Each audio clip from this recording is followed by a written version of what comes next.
Alright, so today we are going to be continuing with Sky, and a few things have happened in the sense of progress. So we have more wings. I think our candles are pretty alright. I forget what they are, I can't check them right now.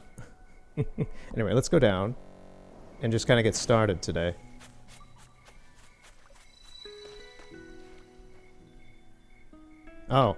Oh, that person from Discord is currently online, actually. Funny. I was like, what is that? Oh, yeah. So, yeah, that in itself is evidence of the friends system that I brought up maybe a part or two ago working and testing.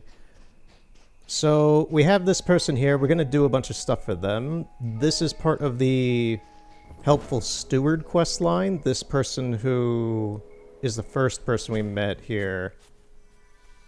We're in the middle of doing stuff for them right now at this moment. Most recently, I finished the quest line for the lady who was standing over here. All of her stuff was up in the valley, and doing all of her quest line got us what seems to be the Cape Store. I haven't been in here yet. Oh, okay, so it's just part of the large bazaar as well. So we have the Dai person who is essentially done with their quest line almost. It's just going to get some black butterflies in the Eye of Eden area and some white butterflies in Prairie Peaks, which Prairie Peaks is actually where we're heading to next. But I did all of this lady's quest lines. It was kind of annoying because it was a lot of back and forth up to the Colosseum up there, and that takes an amount of time to do. It was all right. The ending of most, if not all of it, was centered around. Well, that was weird. Okay. Most, if not all of it, was centered around ice skating. It was really nice, but it was just the getting to and from places was kind of tedious. But yeah, now we have this new guy who is now missing. Do we have to talk to the steward again? I loaded into the game and they were already there, so right, yeah. We're going to be doing probably all of this today, I'm not sure. Today's probably going to be a bit of a shorter session, maybe like hour and a half, I'm not sure.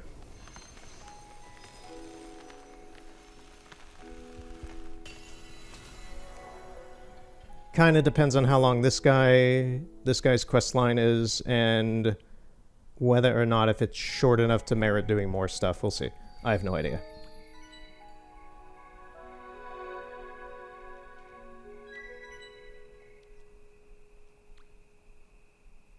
Visit the Moments Guide at Prairie Peaks. Yes, so this will teleport us to where he is up in Prairie Peaks.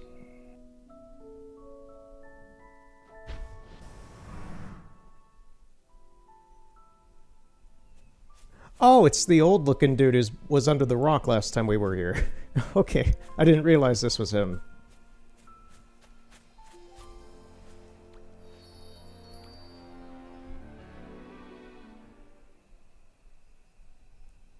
Right, and there's a fair amount of cutscenes with these storylines with the main Helpful Steward guy character.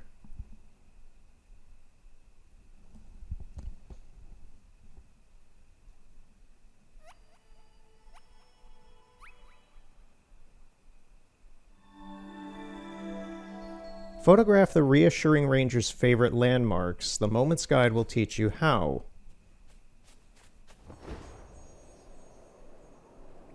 Oh, we have a... I'm a photographer, and I'm like, oh, was that a twin reflex he has on him? And yes, we have a twin reflex as well now.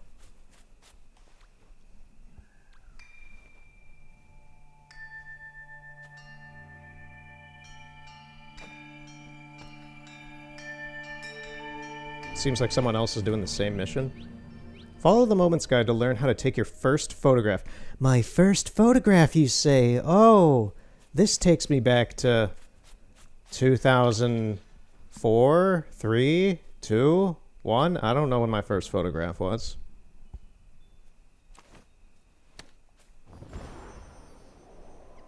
It was a long time ago. The world was different.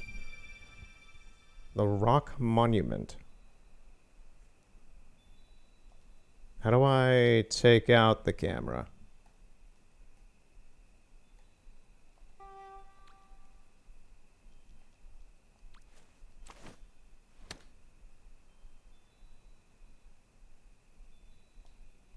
Okay, we're going to edit this wheel. What do we want to get rid of? I don't need raise the roof. Let's put the camera there. So it's nothing with the joystick. Why do we do such a flourish pulling out our twin reflex? Did you know that the reason why this is a twin reflex camera, let me get camera-y on you because this is my business. So, you see, for anyone who doesn't know what a twin reflex camera is, it is generally shaped like this because it needs to be vertical. It needs to be vertical for either 620 or 120 film. And those are large, quote unquote, they're medium format films. And the bottom lens you see there is what you would normally see on a camera. The top lens above that is for the viewfinder. So you look into the viewfinder through this slot that is in the top up there. It's like a cover that hinges forward and back and covers it. You look through that, you look down into it, and you see what is going on inside the camera. That is a twin reflex. Two lenses of sorts. Anyway, yeah. Oh, R2. That's a really tiny reticule in the bottom corner. Oh, this is cool. I mean, yeah, you can't get any more symmetrical than this. How do I take the photo? Oh, that works. I'm assuming that saves it to my PlayStation.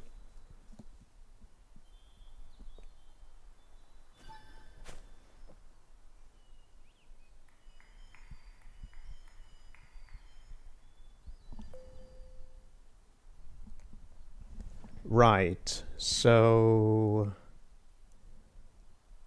Is that it? Photograph the bird and the rock monolith in a single picture. Virtual photography, something I do not care for, and is not a legitimate art form.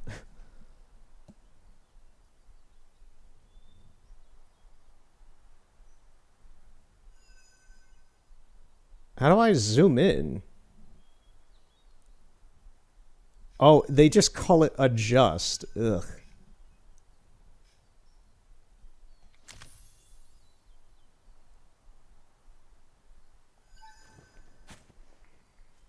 How beautiful. Talk to the Moments Guide to decide what to photograph next. Yeah, virtual photography is like fun. It's fun in a quirky, you know, it's like it's exactly the same as taking a screenshot of something on your computer. So it's not like, it's not legitimate in any sense, but it is kind of fun. It's only weird to me when I see like Twitter or Instagram accounts that are entirely based around it. And it's like, my dude, you're taking screenshots of a video game or something on your computer or console like this. It's like me taking my thumbnails, and I put some thought into my thumbnails, but do I consider them art? No, not at all. It's, if anything, it would be classified as marketing, which is not a form of art. Some people would argue it is, but inherently, what the intent behind it is not. So, yeah, that is, as a photographer for most of my life, that is just kind of how it is.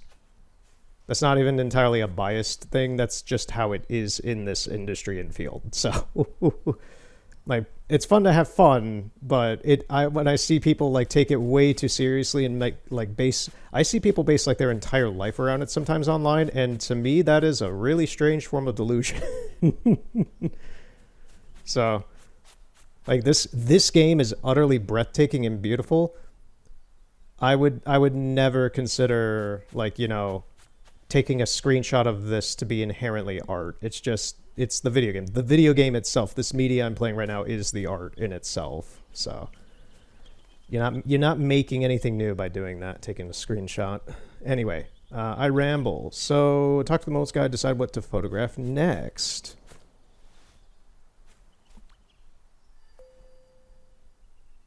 Take a picture of the entrance cliffs and the rock monolith in the same frame. So he wants us to go all the way over here. I know a pretty decent spot for this already.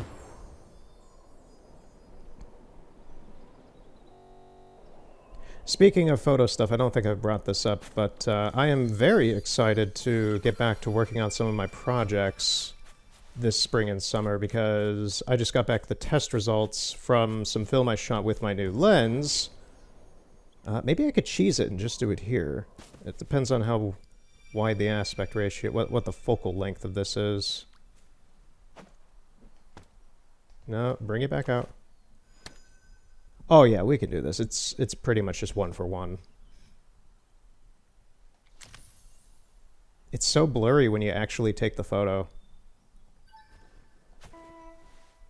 That funny enough, that actually makes sense with the twin reflex, because the majority of them are not like they're all fixed focal lenses.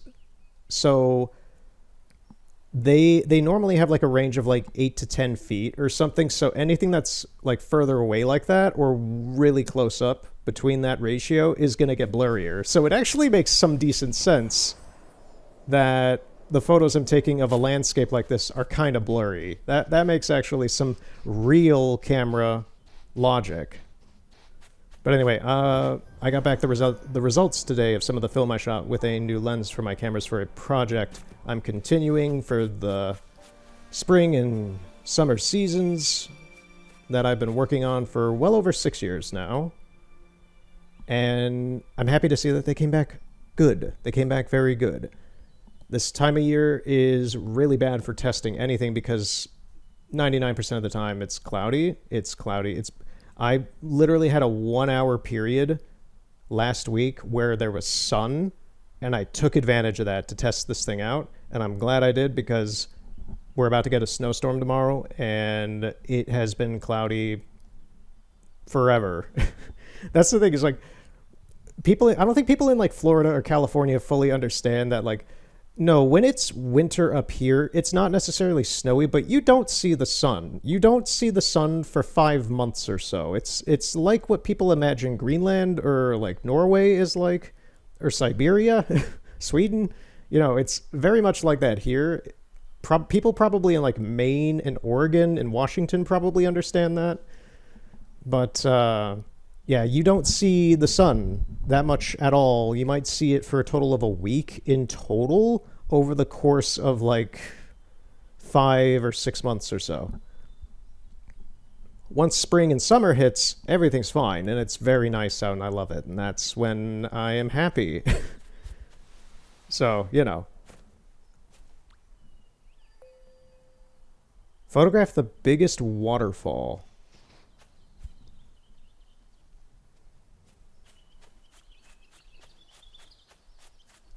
The biggest waterfall. I want to say that's the one that's in the cave down here. What is that? Was that like the Shadow of the Sun? Oh man, that's like an album name. The Shadow of the Sun. That whatever that was really weird. It's just a giant floating sphere. The shadow of a giant floating sphere in the ground. But yeah, the lens, getting back on track because I keep getting sidetracked on my thoughts. The lens works great. I'm very happy about it because it is a very expensive lens. Normally they run $1,500, and I managed to get mine for just under $1,000. So I'm really happy this lens is doing what I need it to do, and I will be happy to use it in a few months. Okay, not in here, but there's another cave that leads like lower down into the ground. Maybe I'm misremembering another map in the prairies. Oh, it's so dark. It's funny, I'm looking at OBS over there, and I'm watching that audio. I'm watching that audio like a hawk after the third part. It'll be ironic if the fourth part ended up fine. It'll be ironic if this one has, like, no audio or something. Don't say that. You'll jinx it.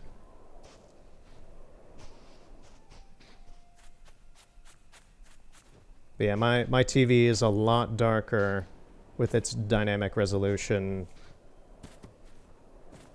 It still looks freaking great on OBS. I can see it over there. It looks really nice. It's just, you know, darks are darks. And lights are lights.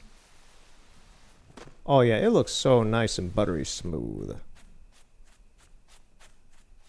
Okay, that I'm gonna say is the largest waterfall. That one over there. I didn't know that was there.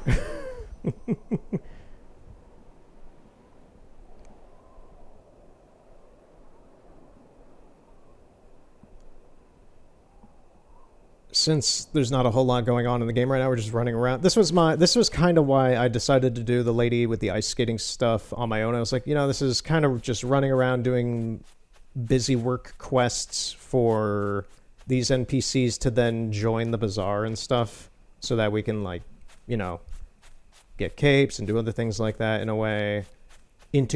Ingratiate ourselves more into the society of this wonderful game. I thought that was all fire. I thought all of those butterflies for a second was fire, and the whole valley was in flames. I saw that and my heart skipped a beat. I was like, what's going on? It was almost like a Red Dead 2 moment. Just like, wait, what's going on here? Dutch! What's going on?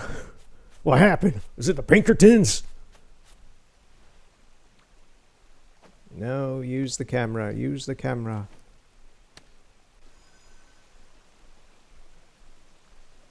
Can we pull out? There we go.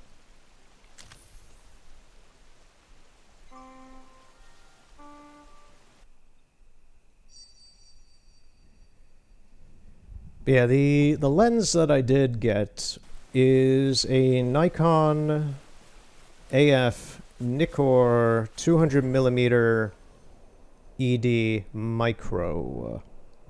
The micro is the caveat there. This is a micro lens, so for most other camera brands, they call them macros. It's macro photography stuff, but Nikon likes to call it micro because you're zooming in on things that are small and making them big. So it's micro, but to the rest of the camera world, it's macro. Nikon's weird. Nikon's really weird. But yeah, it's a 200mm lens that has a micro lens on it. Well, it is just a micro lens. Extremely rare. Weirdly enough, extremely rare in America. 99% of them, from what I can see, were sold in Japan only, and only a small amount of them were exported. I'm not sure through just like distributors who decided to import them from Japan, but it doesn't seem like they were specifically intentionally sold in America or other countries. Don't entirely quote me on that. That's just from my research from looking into this stuff. I've been looking into this stuff for months, and they're very, very, very rare in America. And what I mean by that entirely is that they're very, very, very, very, very rare to find in good shape, because 75% of them that you will find on the market, regardless if it's in Japan or America or anywhere, most of them are going to come from Japan. And the other thing is that because Japan is a humid tropical climate, most of them are ruined. So there are dozens and dozens of Japanese sellers trying to sell these lenses on eBay and other sites for like literally $300 to $500 broken as trash. They're full of mold. They're having Balsam separation in the lens. The lens is coming apart. You'll look at it and you're like, oh, that lens. Like, you'll look at like the structure of the lens, it looks fine, and then they show a picture of just like the lens itself, and it looks like it's full of toe fungus or something. That's how bad these things are because of the tropical climate ruining these lenses. And I'm assuming because it's a really large lens that it just makes it much easier to fail like that in those kinds of climates. And I happened to find from a camera seller who is essentially a day trip away. I took a road trip south to pick one of these lenses up at a camera store. And they had two of them. They had one of them that was destroyed like this, and then they had one that was near mint somehow. And I spent the money to get the near mint one because these things are rare and really expensive. So I'm just like, I literally need this lens for the project that I'm doing. There's that thing that's floating again. What is that?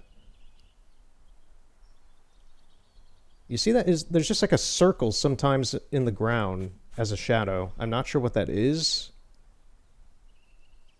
It's like something in the sky, or maybe it's, I don't know. Maybe I'm paying too much attention to the shadows, maybe. I don't know. What we do in the shadows. But yeah, so I ended up getting this lens. I got the results back today for me shooting it. Looks great. Very happy. And now it is part of my tool set. So yeah. I look forward to using it, and I have high expectations for this year. So that's me on my side of things. How's your day? Photograph the tallest mountain peak while the sun is shining.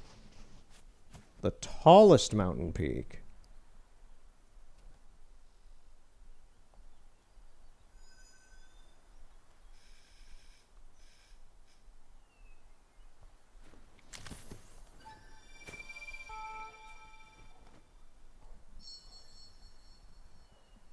Talk to the Moments Guide to receive your next photo prompt. Okay. If you hear some dogs barking behind me, my mic's pretty good at filtering anything like this out, but I can hear them, so I'm just like, if you hear any dogs barking, one of my neighbors has them out, it seems. Photograph a big flock of birds at night. Oh man, we gotta wait around then. Something you actually do as a real photographer, wait around. You might have to wait weeks to get a shot. And then you have to get the shot right.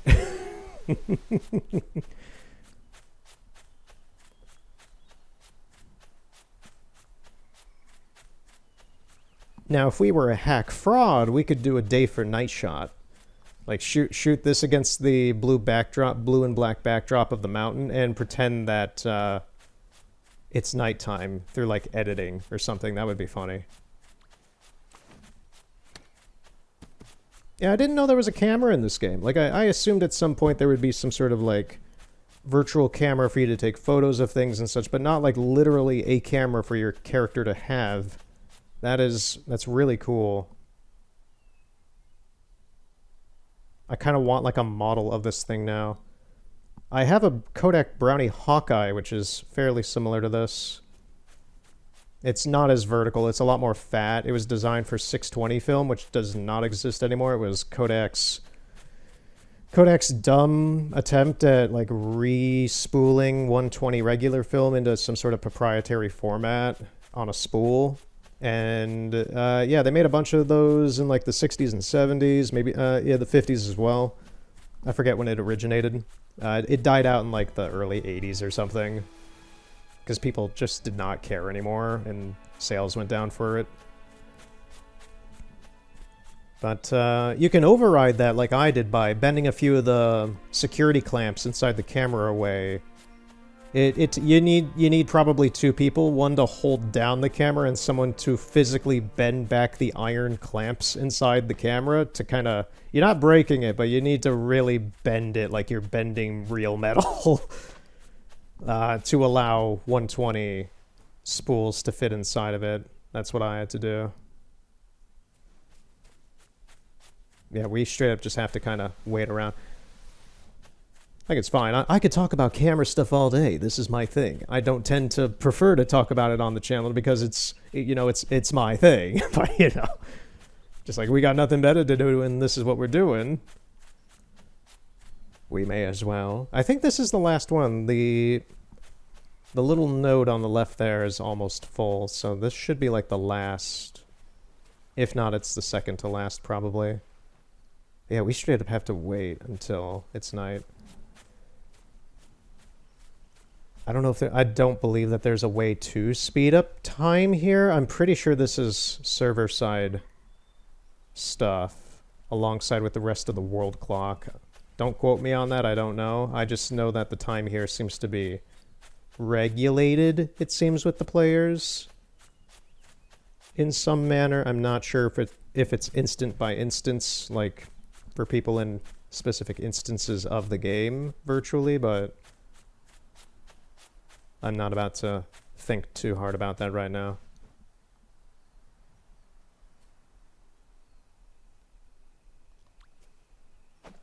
I was going to say, I don't think we can do other emotes while we're holding the camera.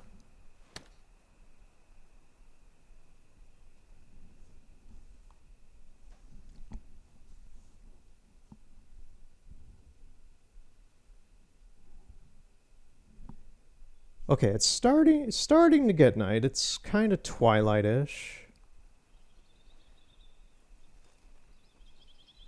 It's getting there.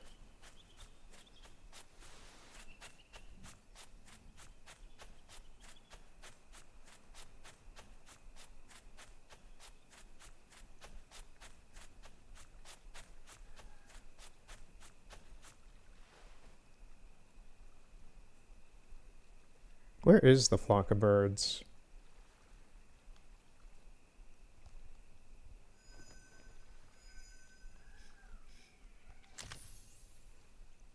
Man, yeah, it is so blurry. I mean, that counts, so that's good enough for me. You photographed all of the reassuring ranger's favorite landmarks. Talk to the Moments Guide. Okay, he's back at the camp.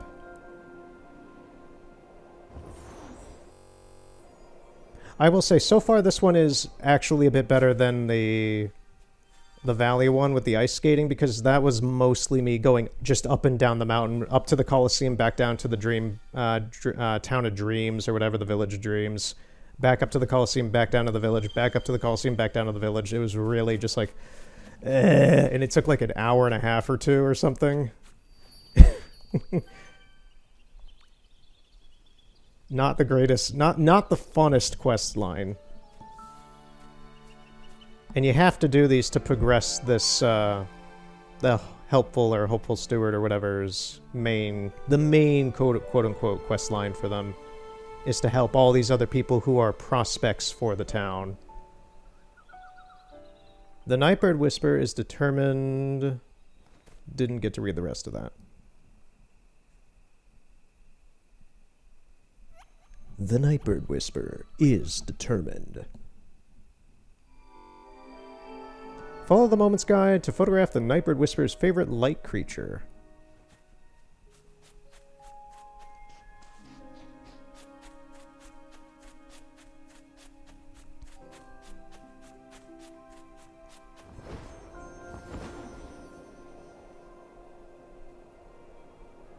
We might go and redo the last memory of the, well, like the last part of the ice skating one, because it was actually quite good.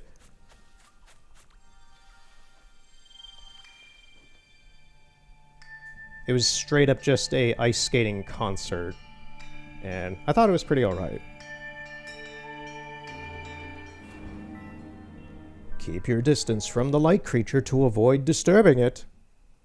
My dude, we're using a twin reflex camera. We're not gonna get a super clear image of it anyway. It's a box cam.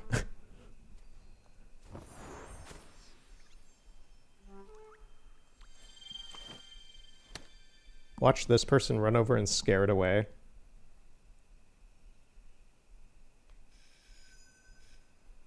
Man, this thing has zoom, which is funny. You would never see zoom like this on a twin reflex. Right there. Right when it turned its head.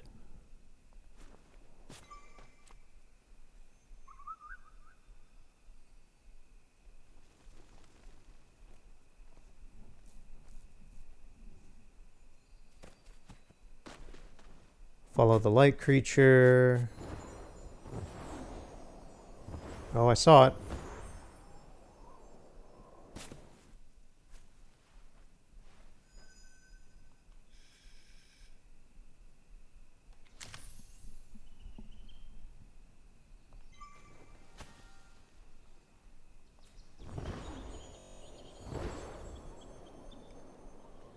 we're gonna run out of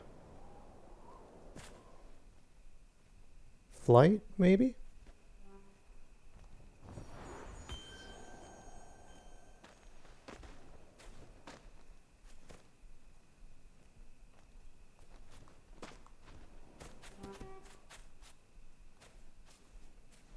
Where is it? There it is.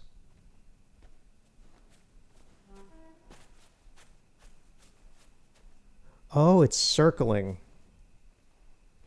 I see.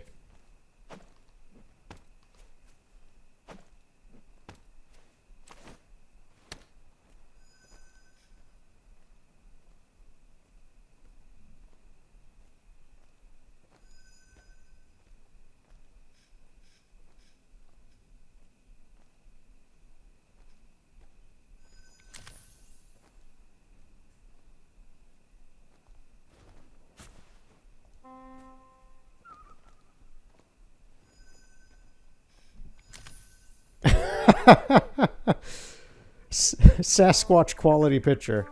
Hey, can I, like, not have my camera out right now? I'm trying to... Thank you. Jeez, the camera controls are a little finicky.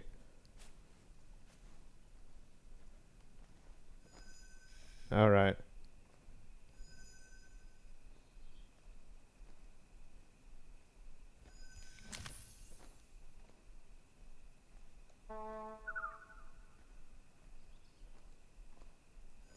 I was going to say, where am I looking?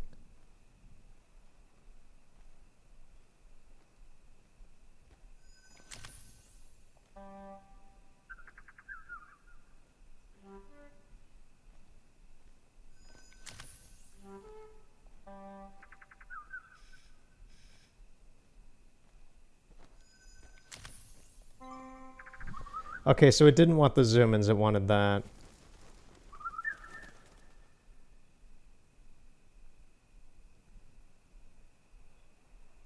I don't know where it went.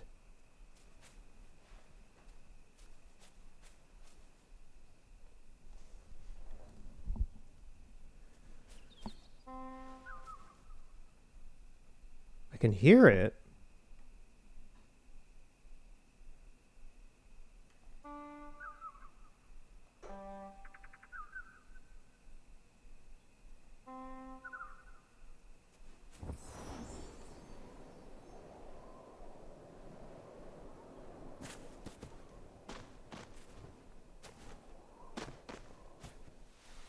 Oh, it's because I was standing where it was going to land. Okay, I see.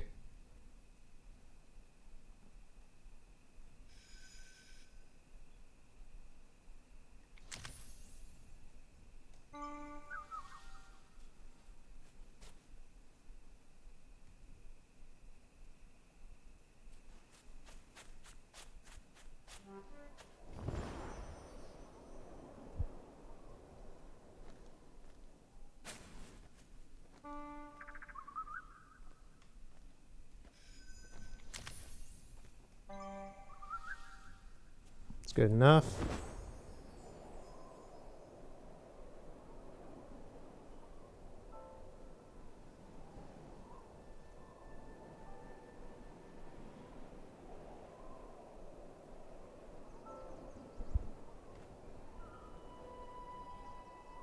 Oh, there's many.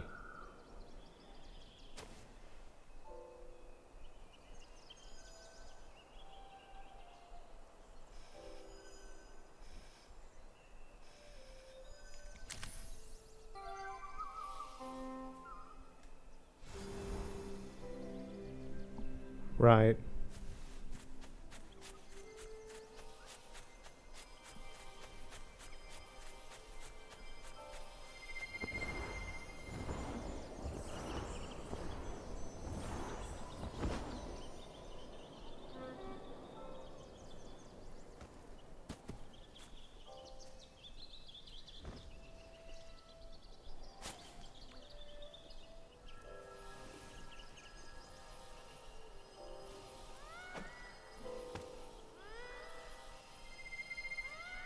I didn't realize that the spirits themselves, like the projections, can also, like, refill your wings. That's interesting.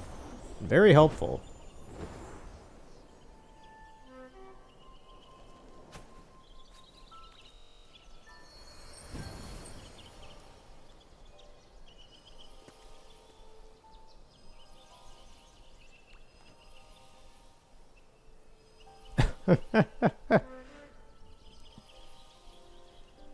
Oh, cozying our hands by the fire on this cold winter's night.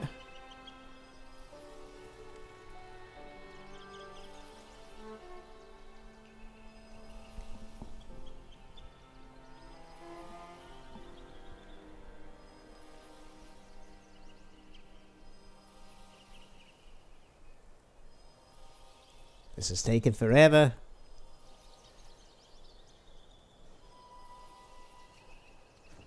It is actually faster just to stand on top of it.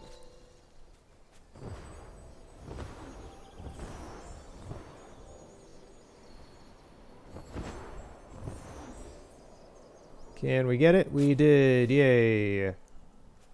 There's nothing up here. There is a child of light over there, though. Oh, thank you. See, the community is so nice. Sometimes. Is there anywhere for me to... Does drinking refill my power? No?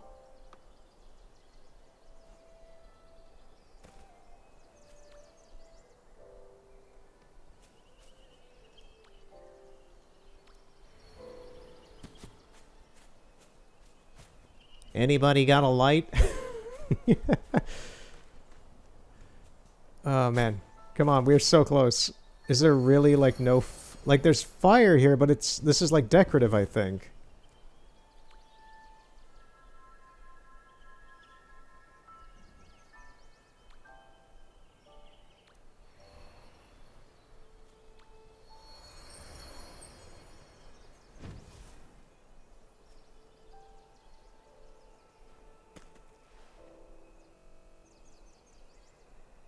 What does this say? Hideout. Yeah, but I don't need a hideout. I need some energy.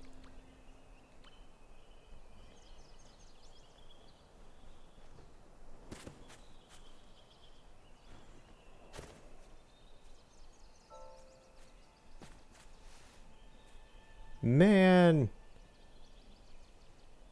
Like, it's nice to see. Okay, so there's a spirit in there. I think that's a spirit. I don't think that's a crab. I know that there's one further down on the ground, down somewhere.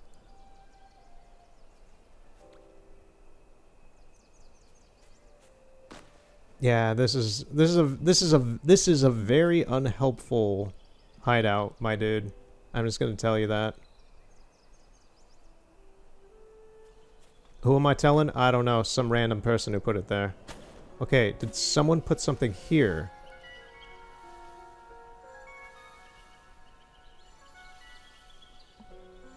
Lightpod Ibong Tereret Pahinging Heart, thank you. Oh, they still healed me. That's very nice. Okay, so I need to get over to this. I'm gonna try for this. We are good. We're good. We're good. We're good. I didn't know if we'd make it.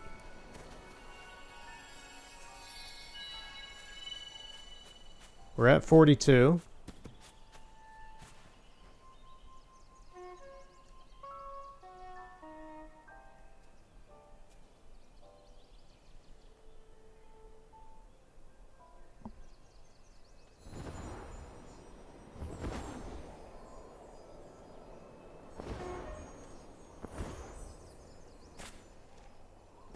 Is there anything up here?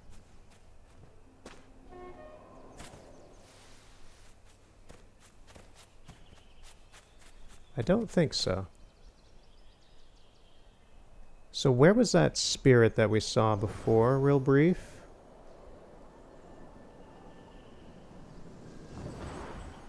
Was it this?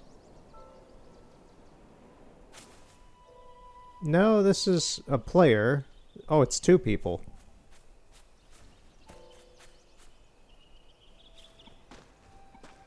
And we are essentially out. Oh, no, we're good. Yeah, these people are real. Like, there's so many helpful ghosts.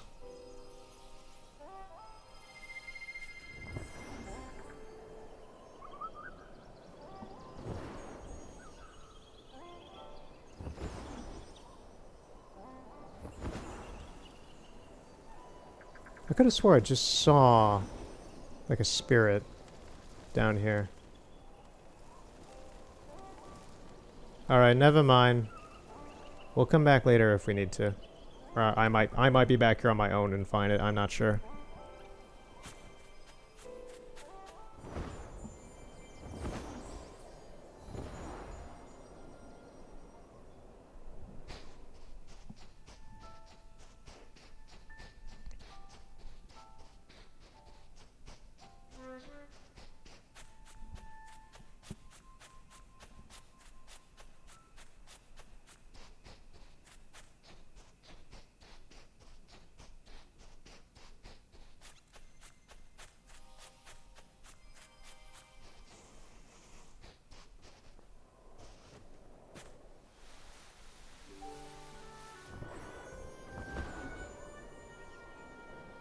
As we T-pose under the sun.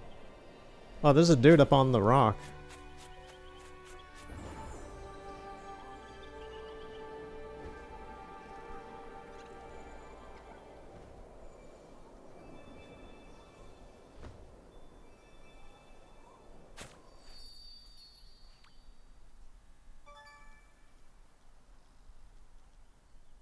Okay, there's like two or three more.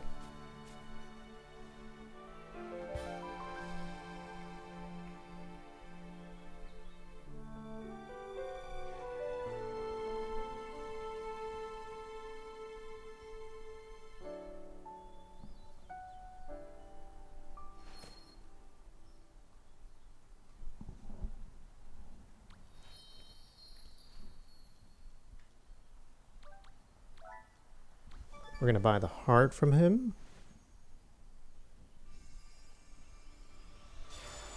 Yeah, we're just gonna buy the hearts as well from him. May as well.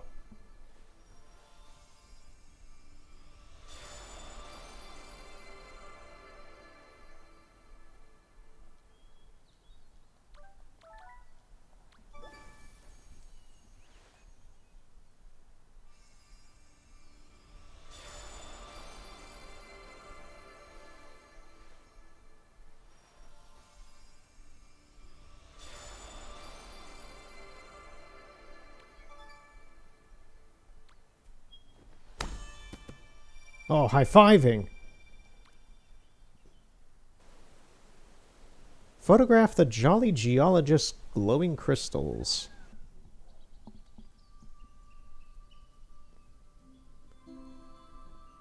The Jolly Geologist. You gotta love the alliteration.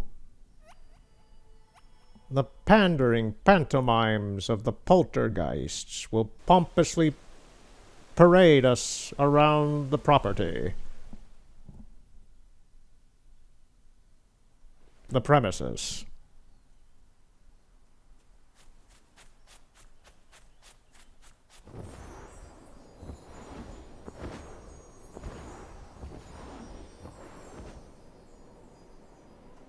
Well, we don't have enough to get up there ourselves.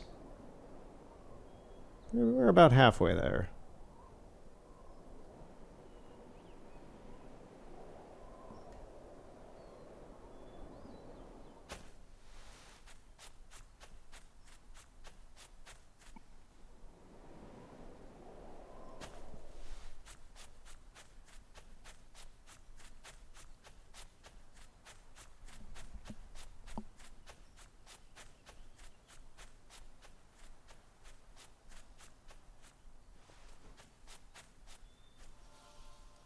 Oh, just by standing next to this guy, we're getting some refill on that.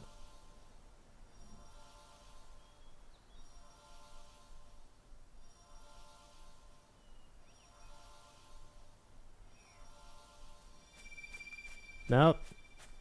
There we go.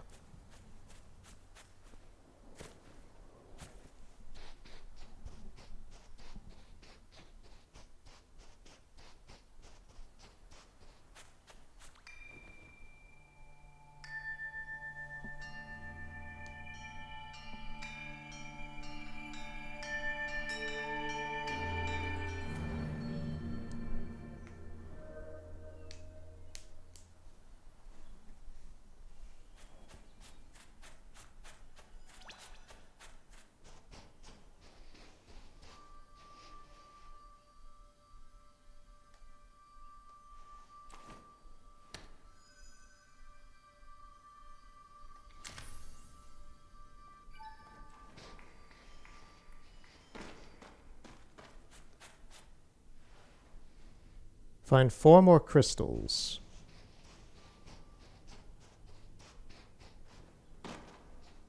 I know that there's 1 or 2 out in the valley itself out there. Right, this is actually the waterfall I was looking for before.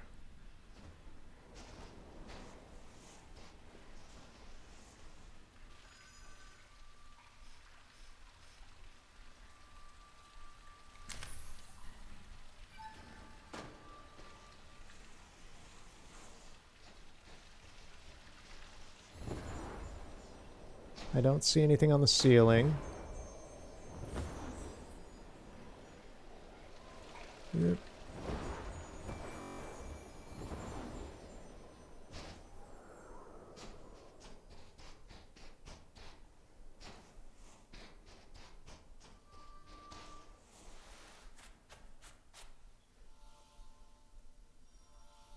I'm going to use you to top me off real quick, my man. Yeah, that should be fine enough to get up to the fungus.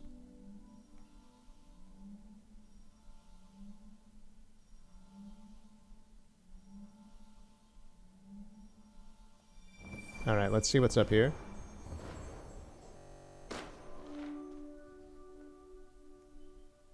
I want to say there's one up there. Is that just light, or is there actually something up there? There's nothing up there, it seems. Okay. We were lied to.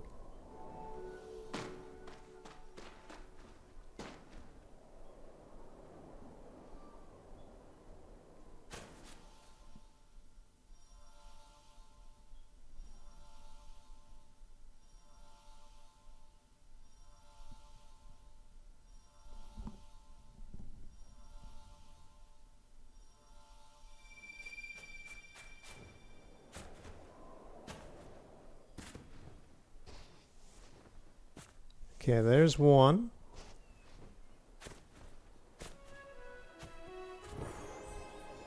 There's also one way over on that cliffside. I remember that one.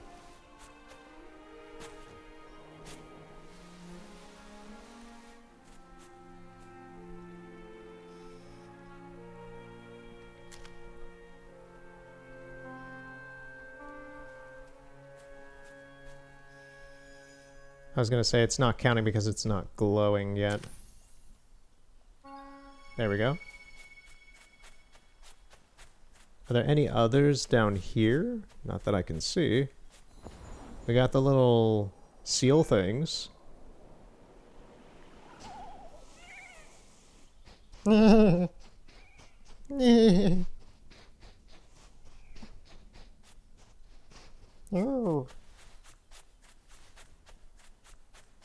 Right, there's that one up there.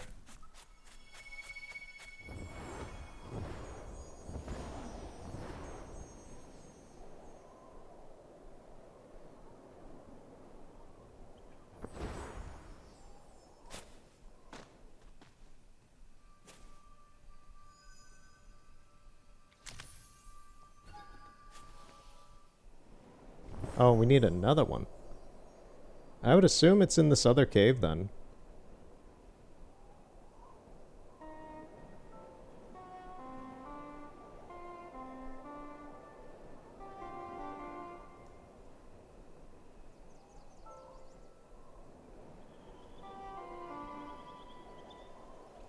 It is. It's over there.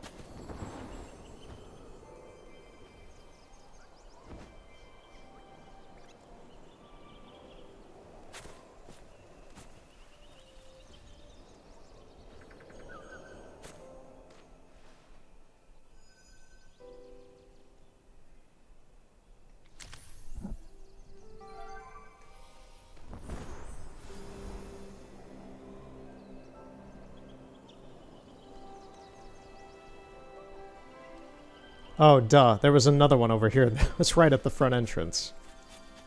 It doesn't matter. It doesn't matter. We got the bigger one. We got the better one.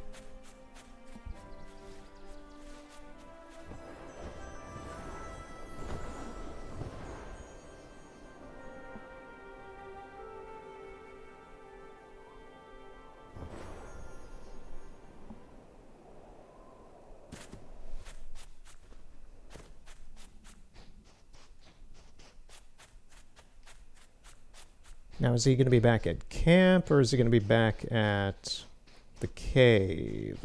No, he is back at the camp.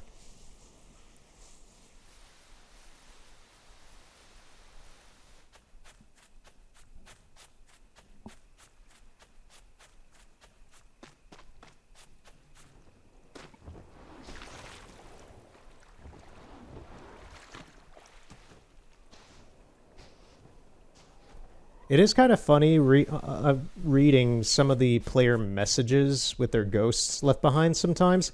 A few parts ago, there was that really like weirdly kind of emo-y whatever one in the middle of town that was like part like 3 or 2 of many or something scattered around the world. I haven't encountered any more from that person, but I have encountered a few from like other individuals. And the funniest thing to me is like I totally get them. In the sense that like these are like young adult art college emo people who probably have some just like random issues depending on their circumstances, but they're I know many people who are like this, and it's just kind of funny to me to be reading these things because I have been there as well in some instances. So it's just like the most like embellished art student emo kind of writing that you can do on the internet. I assume a lot of this is like what you would see on probably like Tumblr or other types of like niche art community kind of websites, like your social communities, not like Tumblr's niche or anything, but just like as a platform. Just like this is the kind of stuff you would see like art students write on like Tumblr and Vent while they're making like their weird kind of emo fan art of like Kingdom Hearts or something like that or Sonic the Hedgehog or something. And it's just it's like I totally get it. For me in my position right now, it's just kind of funny to read that stuff. It's like I get you, I see you, but it's really funny to read this stuff now. So there seems to be, this game seems to, and it's funny to me with this game because this game is very like pure and beautiful and all this. So it's like, I get why these kinds of people are attracted to this in some sort of like, not alternative way, but just kind of like a mind palace kind of way. Because I'm enjoying the hell out of this as well right now. And this has currently been in my mind palace. Which is really surprising to me because, one, I don't care for MMOs normally. Historically, I haven't cared about MMOs in the past, like, 15 years or so. So this game is the first one to actually break the mold of me just being extremely disinterested in, like, the first hour or so. I've been playing this for well over 20-something hours at this point. So, and just the game itself is just... It's pretty repetitive, but I don't mind that because that is kind of a core thing of MMOs in the first place. That was actually kind of a reason why I played so much of Assassin's Creed Valhalla in 2024 specifically. Just like, I could just sit down for an afternoon and I could sit down for like a weekend and just do the river raids. And the river raids have nothing to do with like Assassin's Creed Valhalla proper in terms of like progress or anything like that. And I was just having fun with the grind. And that kind of is what this is for me at the moment. I'm just like, I am enjoying this. I'm enjoying the story plot and stuff like with this guy we're doing right now. There's a lot of, for me, the exciting part is that there's still just a lot of stuff I don't know about this game yet. This is a pretty beefy thing. And, yeah, but like the going back and having to get the light and getting the butterflies and getting candles and such, that doesn't really bother me right now, at least. It might bother me, I don't know. It might eventually bother me, but right now I'm still, having a great time with this. And there's a lot more things to do. So...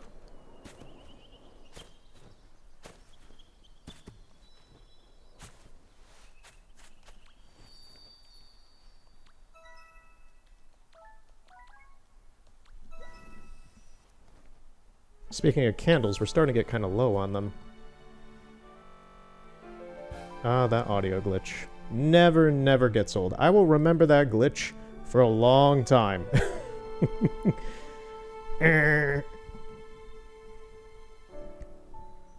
Seriously, that is an amazing server side glitch.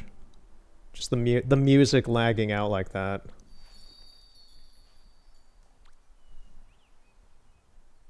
Photograph the ascetic monk's pilgrimage.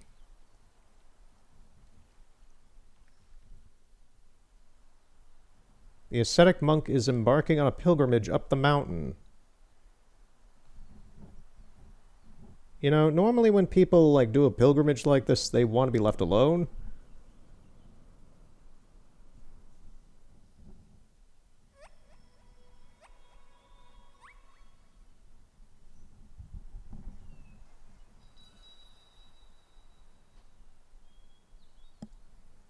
I didn't watch all of it, but there is a creator, I think he might have a YouTube, but I know he's definitely on Twitch.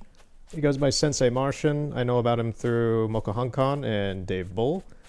But he tends to, like, he occasionally sets weird goals of, like, trekking across large areas of land by himself. So that when I'm seeing this, like, pilgrimage thing, I'm just like, you know, the first thing that comes to my mind is watching Sensei Martian trek. I believe he walked the Tokaido Road through most, if not all, of Japan back in, once again, like 2024. I watched a few snips of that. That was very, very interesting to see this Western man dressed in very traditional, for the most part, very traditional Japanese traveling attire and trekking through. That was very interesting.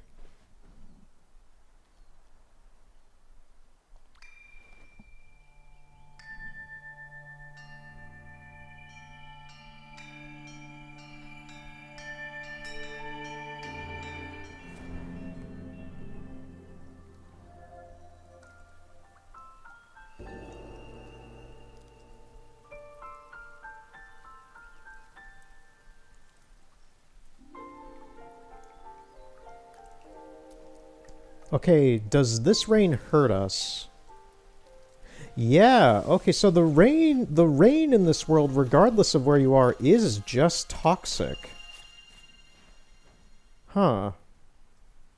I thought it might be different outside of the forest, but I guess not.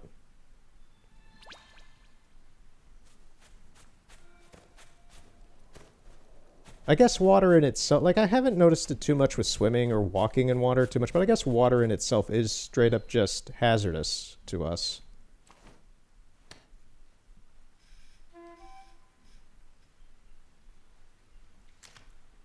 You see, an 8-foot to 10-foot distance with a twin reflex camera, resolution looks fine. That's actually, this is like a YouTuber investigating kind of like physics logic into a game moment where it's just like, can this camera take an accurate resolution based on the actual specs of what one of these cameras, what one of them could actually do in real life? I'm kind of seeing that right now as a photographer. I'm like, we're like 8 to 10 feet away from this guy, maybe like 12 feet away or so. And he's good. And the background is blurred out. The foreground seems a bit blurred out. That's accurate. That's how it looks. Yeah, we're like the correct focal distance away from this guy, and he looks totally fine. If we start to go here and take a photo, it looks blurry. You can see that in the grass down there. It just looks worse.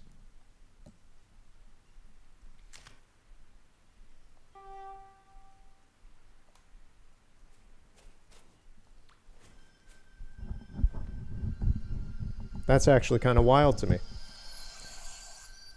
It's wild to me because they would have had to have thought of that for that to happen.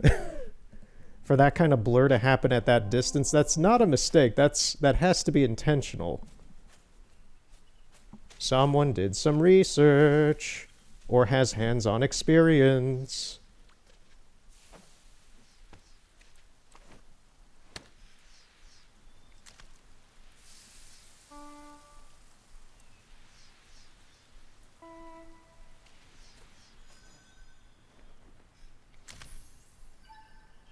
Okay, I see.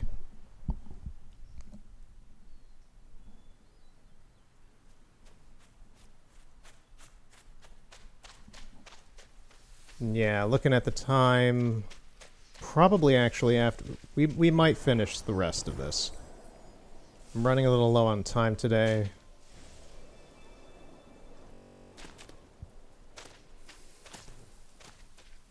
Ooh, we're starting to die, actually, from the rain.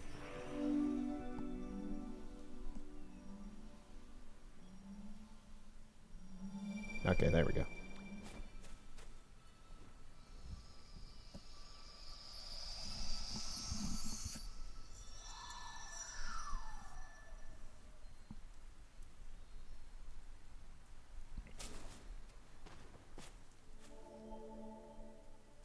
Learn to appreciate the beauty of the storm by photographing what he is looking at.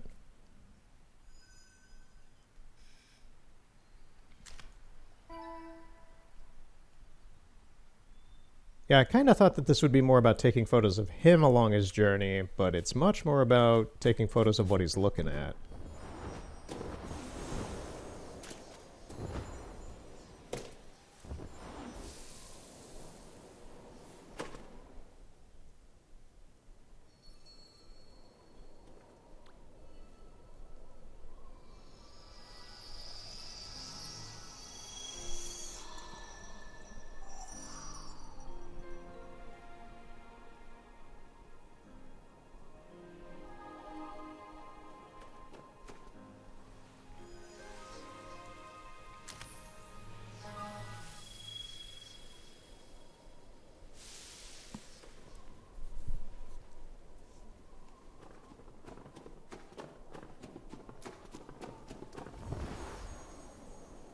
Shouldn't it be snowing and not raining up here?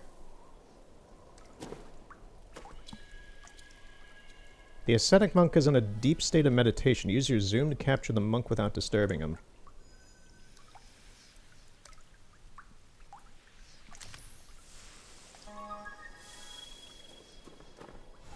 Okay, that was a quick one.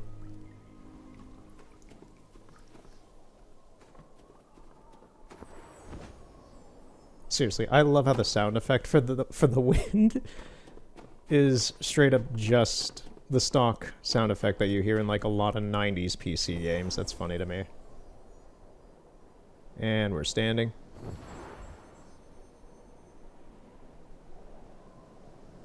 So yeah, it looks like today will just be this mission, which is totally fine. We need to get this done anyway.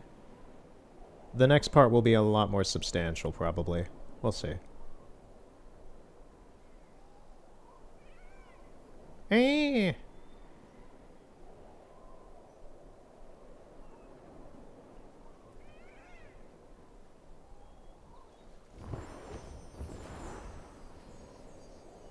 This guy making us walk all the way back to his rock.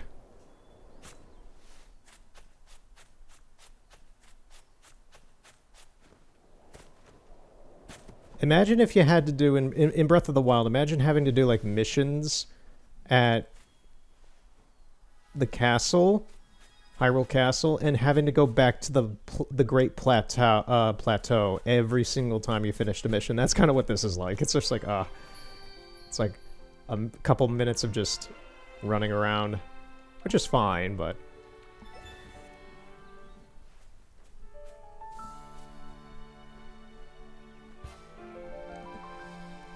We'll let this part be kind of an example, I guess, of what I'm doing in the background when I'm not, like, doing a lot of other things. Just these smaller missions, getting emotion spirit, well, emote spirits, getting candles, doing these kind of, not tedious by any means, but just, you know, like, busy work kind of narrative trees. Find all 4 spirits and bring them to the Moment's Guide. Are we going to take a group photo? We're taking a group photo, aren't we?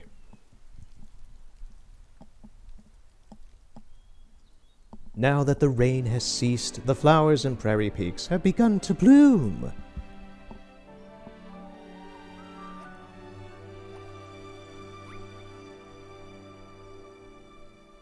One is on the mountain.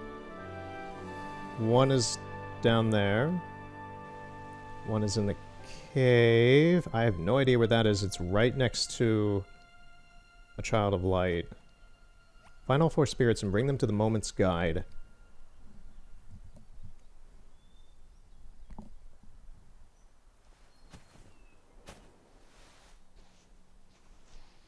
Right. So we're gonna start with the dude up in the snow and try to work our way down.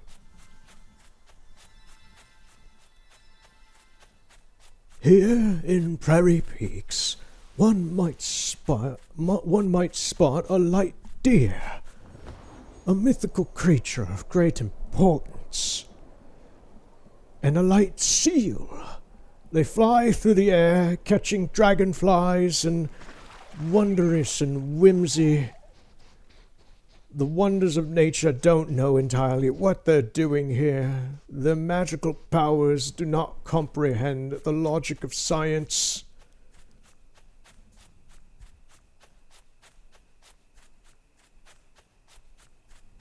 A dark flower eats away at the earth, killing the local earthworms and microflora.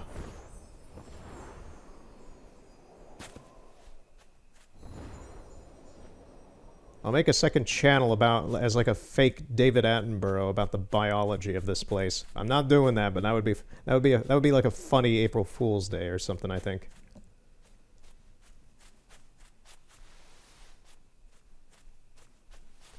Yeah, getting up is a little annoying here sometimes. Just have an extra gone extra light. No, this is the bed. This lamp is really slow.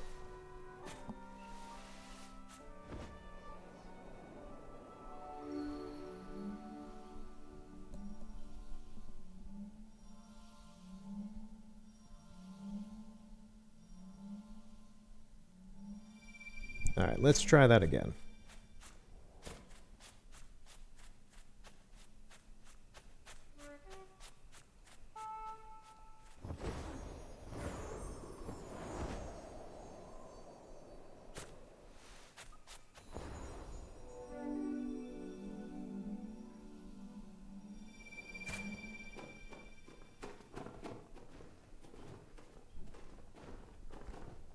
I feel like it's been dark a lot of the time while we've been here today.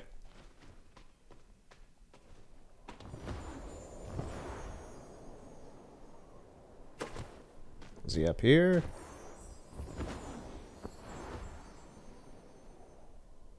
No, but there is a spirit.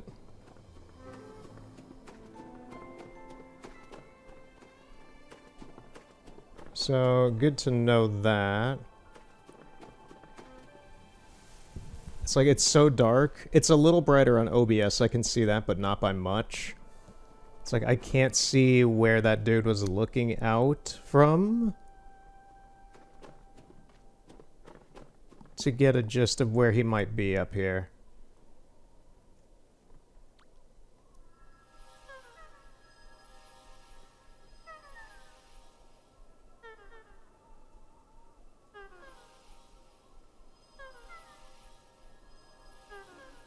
Okay, so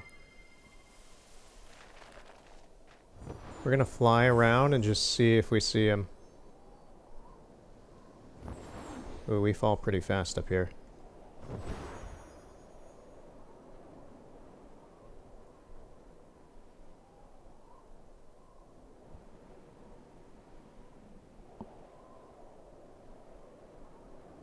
Yeah, I don't see him.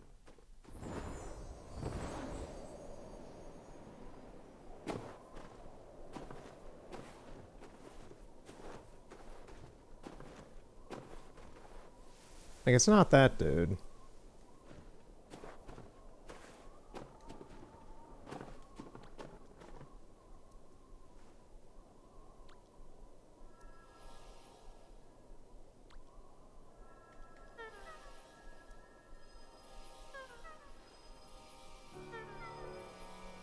Is he somewhere else?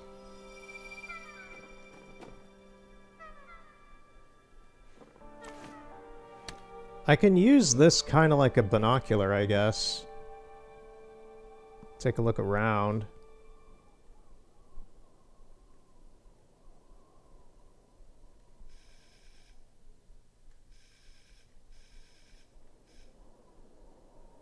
This is actually really helpful as a pair of binoculars, really.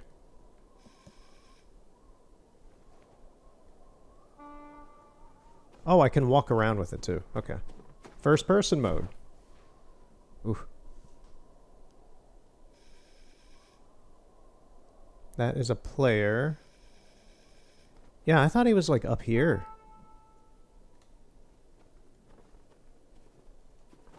Let's jump down real quick.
If we need to, I do have the quest tree specifics for this character.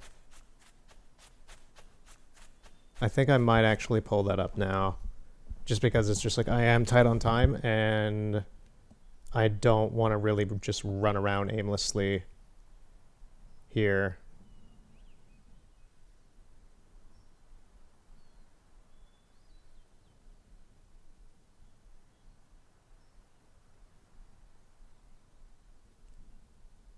They are throughout the map near where the individual spirit memory sequences take place. Honking will reveal a blue star that indicates their locations. I like how they call it honking. Oh, it does. It does actually reveal them. Okay. The spirits may be collected in any order. Greet them using the wave to interact with them. Okay, that is an interesting thing. So we're going to get rid of handstand.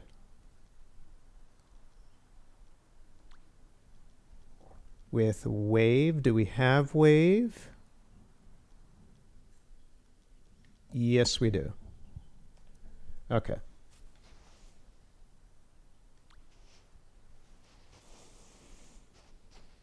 Okay, so one of them should be down here, if I recall.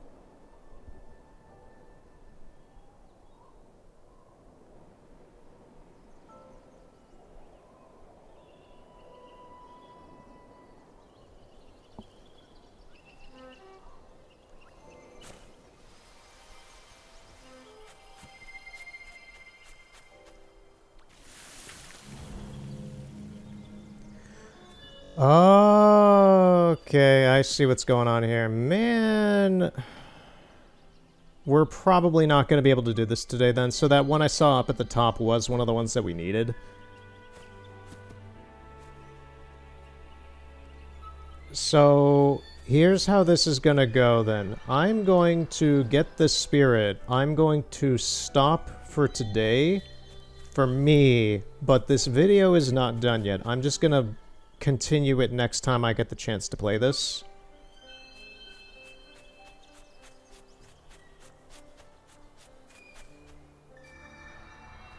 So it'll just be a weird kind of I haven't done this in a little bit, kind of splitting a video in between multiple days of me playing. I normally just do something straight through. But yeah, I'm kind of tight for time today, so this is rather unfortunate that they chose to do this. I was kind of hoping to do these for these spirits after this quest, but for some reason they want me to do them all before. Okay.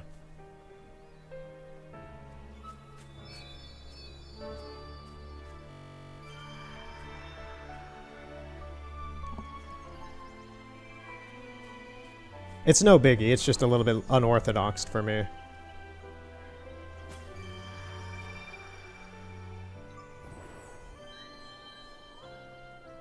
Alright, so we'll get one of these guys today. And for you watching, this will be instantaneous, but...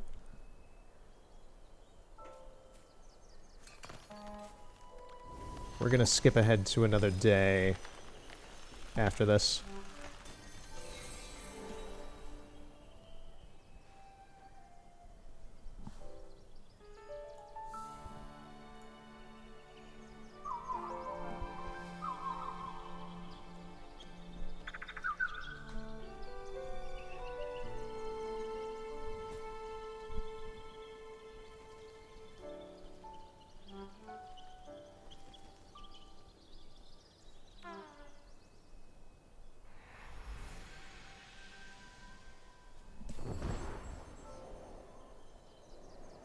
Oh wait, can we even? Oh, I think they've joined us. I was thinking they would join us like physically, but maybe not. I don't know.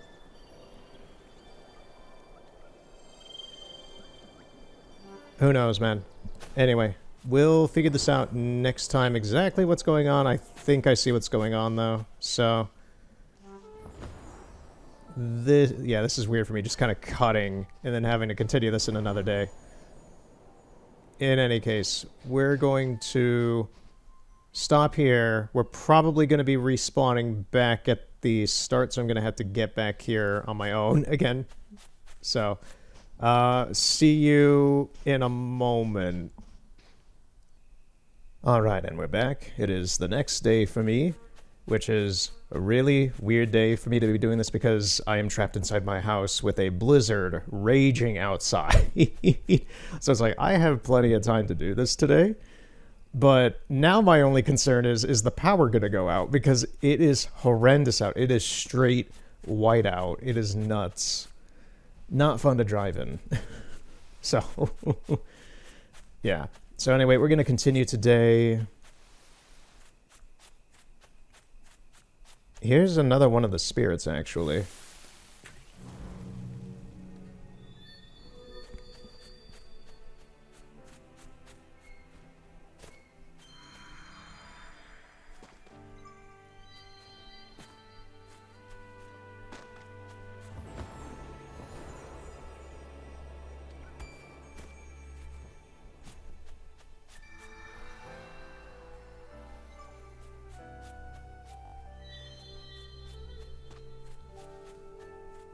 And yeah, I haven't done anything with this mission since last time. Last night, I did some research, though, and I found out that there's apparently a area in the game that is the dev room. I don't know if we'll ever get there or not. It seems a little complicated to get into it. It is, weirdly enough, an actual area with spirits for people to get to, but it seems rather hard to do. This is where... I'm not sure if this is just like an MMO thing or not, but like, I'm not used to games being so like... It's not like anti-user or anything, but it's like, unless you've been here from like the start or for a really, really, really, really long time, there just straight up is content that you will not have access to. And that's not entirely the case with The Office, but it leads itself to kind of seem that way, where it's just like, oh, you were a beta tester for this however long ago, back in like 2018 or 19 or whatever, for the iOS and Android versions, or you know somebody who was, and they can give you a gift that lets you get in anyway, or you happen to know how to get one of the, like, there's also like a you have to get like a cape to get into this room, and it's like a beta cape. Then there's like a adventurer's cape or a journeyman's cape. There's some sort of other type of cape that looks similar to it that allows you to get in, but you have to like know people to get it. And then there's also a shop in this dev room that lets you buy the cape that lets you enter this room. So it's just like, okay, you either have to know somebody to get in, or you have to somehow get in there to buy the item to then normally get in there somehow. It's just weird stuff like that. We'll take a look at it. It's apparently in the Vault of Knowledge. And yeah, that's the thing, is like, I've only read about this. I don't know how hard it is to actually get in there.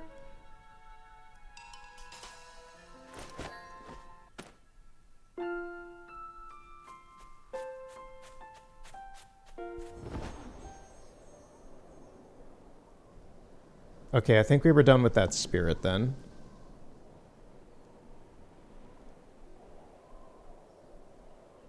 But yeah, the reading up on some of the stuff, like how to get certain items, like the Moomin stuff's up pretty much all gone. You can't ever get that again. I understand that because that's licensing stuff with Moomin. But it does, for some of the other random, more reasonable items or things like that, or areas to get into, it's a little bit just like, okay, guys.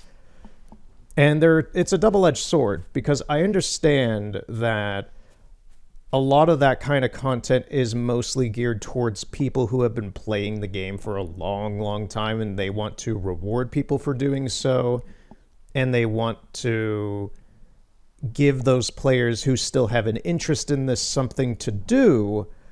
But to someone who is newer to the game, it just makes it seem like something that is not privileged, but, you know, like geared towards a very specific area of the community in a way. So, yeah. Which it technically is, but it's just like, as someone who's like, I want to like this game, I want to see as much as I can with it, and then you read up on stuff like that and you're like, oh, this seems very preferential, and I'm not very... It's funny, for a game like this that is about like emotions and feelings and, you know, kind of being social with each other and such, how there still is a weird kind of social dichotomy like that in a way from the developers specifically. That's a very interesting thing. I get it, it's a business, but yeah, it's just a very interesting kind of almost not hypocritical, but just kind of very weird thing in a way.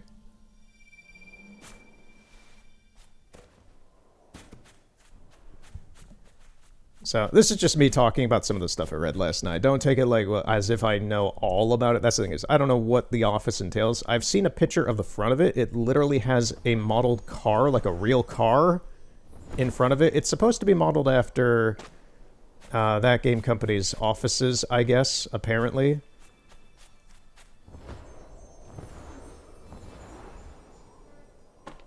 And apparently the International Space Station is also in this game. That is a very random thing. But yes, apparently the International Space Station is accessible. This is a weird thing to say. Is accessible through the office. And has its own bunch of ghosts, spirits, that are based off of the dev team.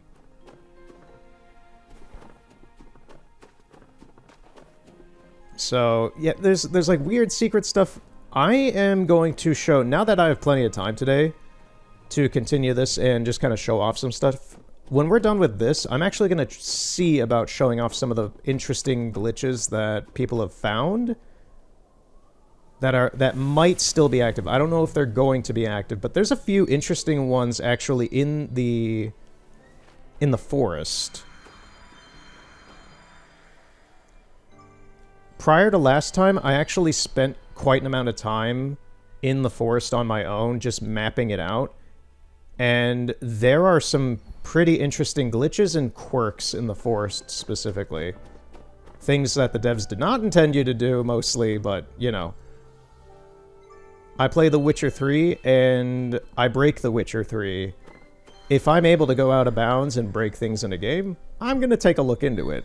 And this game seems to have an amount of that the community itself has kind of fostered among itself of like, yeah, we could use props to break through a lot of doors and do dumb stuff and go out of bounds. So on this episode of Boundary Break... No, I'm not taking She Says' stuff. But, you know, just going through, seeing if... I just want to kind of show off a little bit of the weird stuff that I've... So, weird anomalies.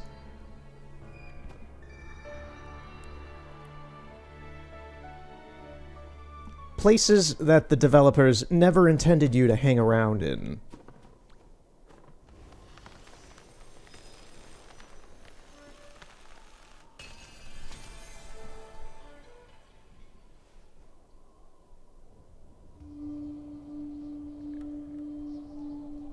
I'm pretty sure the last one is... I'm pretty sure we just have one more. It should just be the guy in the mines.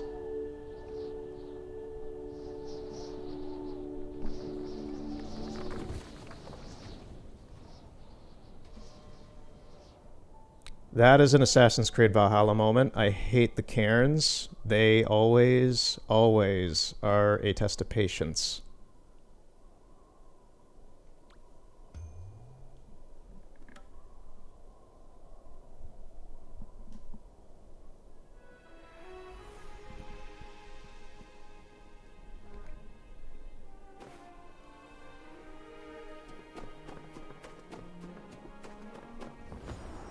An interesting aspect of getting out of bounds, weirdly enough, actually is the functionality of the clouds.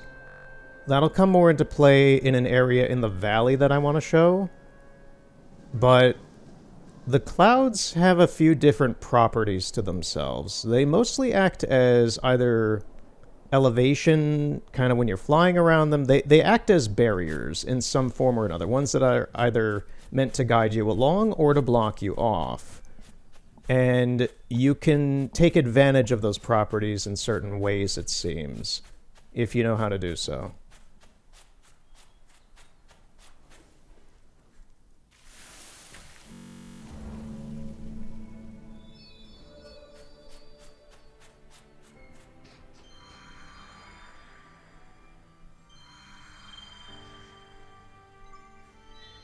And it's funny, because one of them in the valley where one of these weird kind of things is, deliberately has an area that the devs made to kind of see if, and you've noticed that, to get to a very remote talking area with one of the white candles where you can sit down and just talk with people.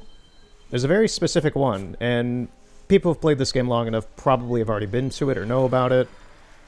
But it's one of those things where it's like, unless you're looking around... Well, this one's underwater? Oh, well, that's the thing. We can dive, but we can't really, like, swim, I don't think.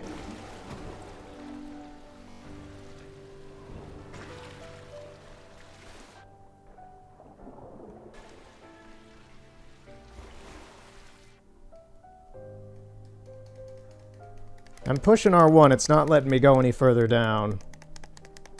We're just kind of hanging out upside down in the water for no reason.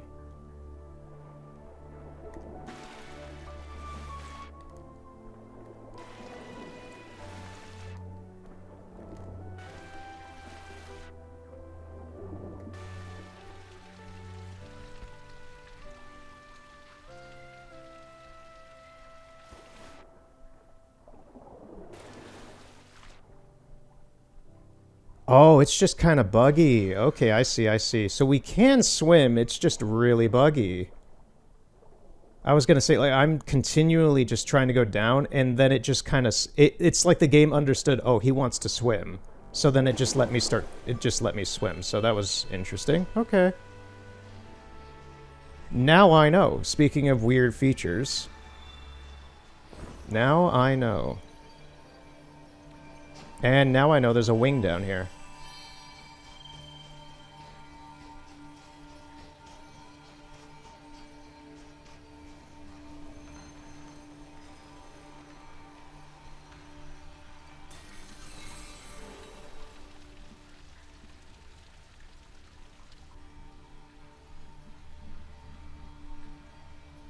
Yeah, I really hope my power doesn't go out because it is an utter dust storm of snow out there. It is nuts. You can't see anything out of my windows.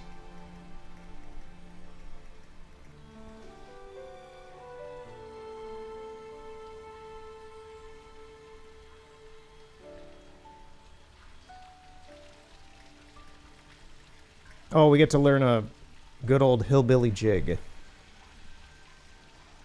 That's a fun one. Is there anything else in here while I'm in here?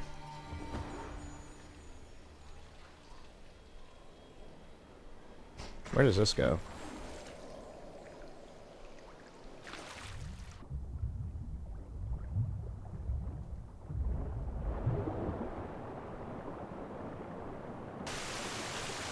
Oh, outside. Okay. That's fine.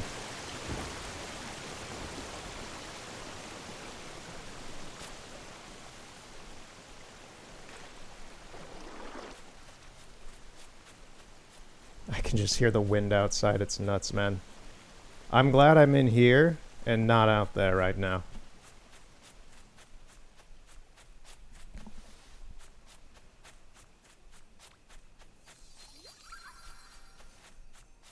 I am not a fan of the winter.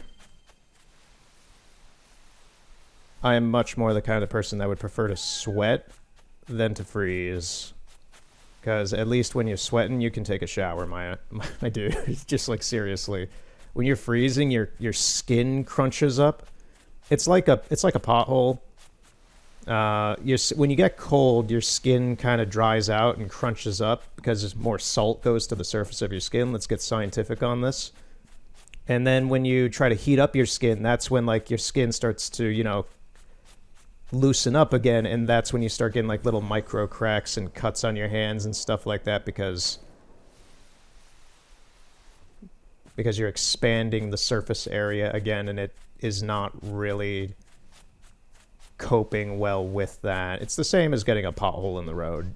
It's just the expansion and contraction of concrete. It's the same with skin. Expansion and contraction of your skin, it just rips it apart eventually. When it's hot out, your skin's mostly, you know, more loose, so sweating's not that big a deal because you can just wash that off. It's not a big deal. Anyway, let's get back, let's stop talking about weather and skin and talk about this. What do you got, man?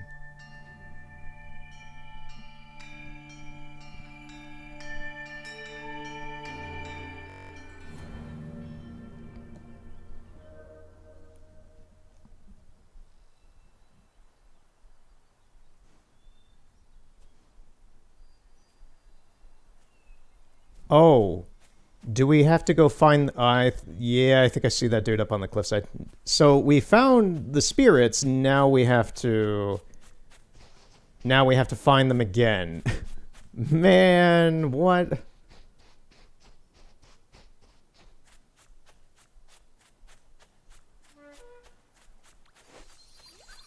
That's kind of beans, but okay.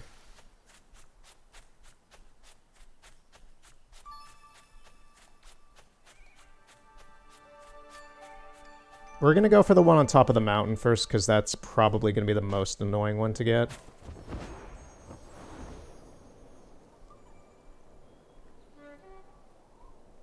This is why I'm glad I didn't do this exactly yesterday. What is this? There's just like a stone with wind on it.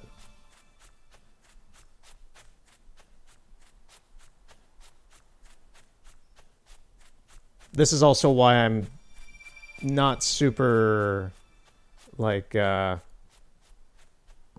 I wasn't super big on doing the whole ice skating one of these as a part. We'll probably show off... I'll probably just take a little brief moment to kind of show off the last part, because you can replay the memories. At least I think you can. If we can, we'll probably do the last one today just to kind of show it off, because it's kind of nice.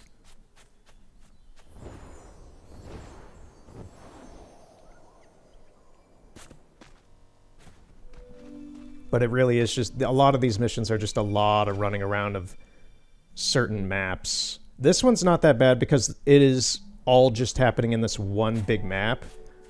The previous one was just running all around the valley, and it was just really time-consuming with load screens and going up the bobsled thing, the ski lift. Yeah, we have to go back and get them. I do know that we need to use the wave. Where is it? This one. We need to wave at them to come to us.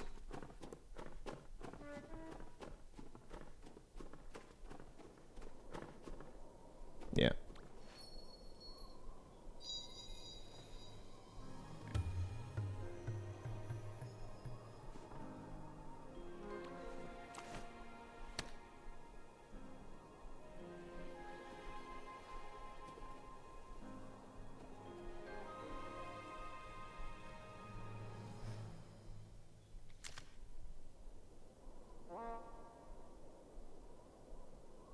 Flip the camera or set up a tripod. What do you mean flip the camera? Oh. Oh, this is kind of... Oh, you can take selfies. You can take... Oh, this is weird. You can take a selfie. I didn't realize you could take selfies. Okay, 3 more spirits. Oh, we have to take him with us. Well, he's probably going to follow with us anyway, but... Right, we're going to go to the cave next because it's right across from us, and this one's also kind of annoying to get to.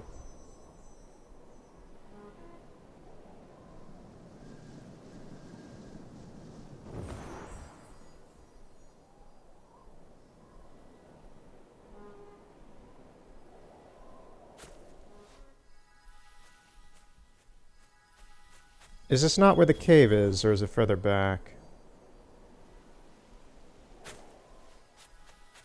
That way leads to the grotto. Oh, I think it's more forward. I think it's... Yeah, it's over here. It's over here. I was like, am I losing my mind? There should be a mine over here. Here we go. So we gotta go back under the water. We gotta go back to the miner. We gotta go back to the giant crystal.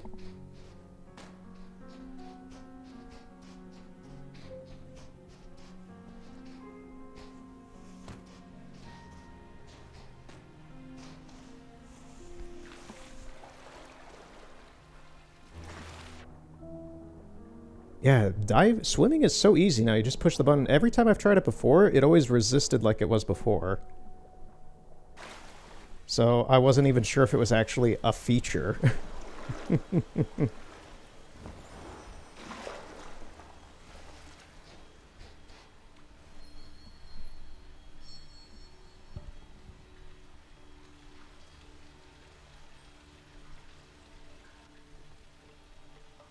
We're just gonna take a bunch of selfies, I guess.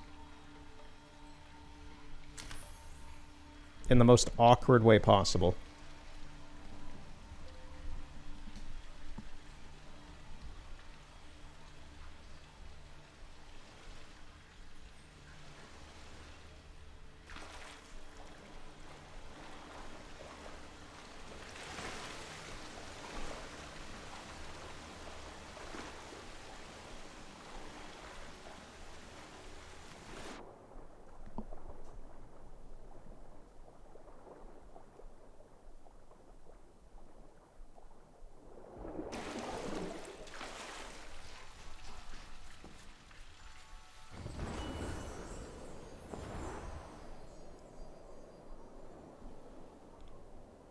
At least while we're traveling with these guys, they do heal up my wings.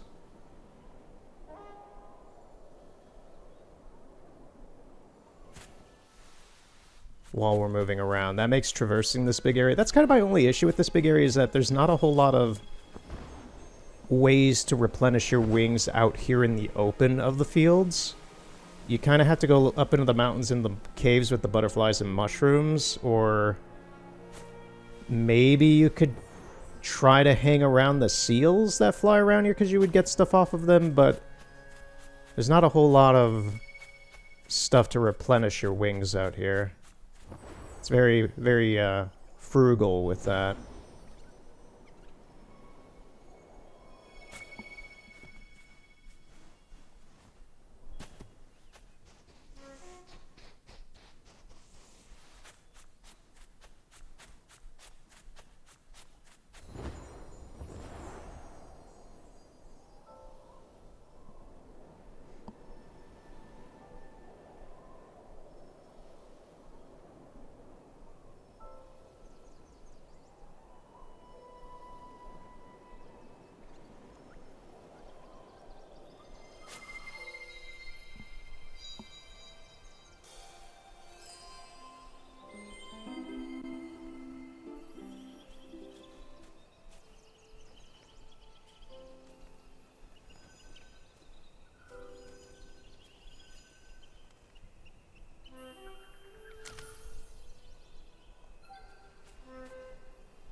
Look at us just sliding around.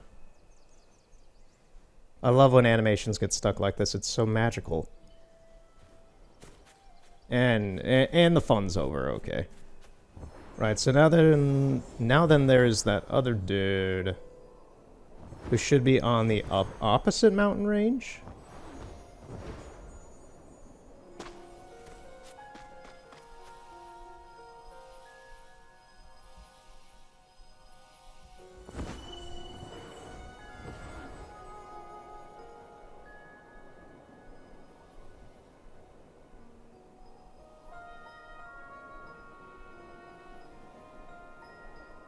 Yeah, I can kind of see him up there.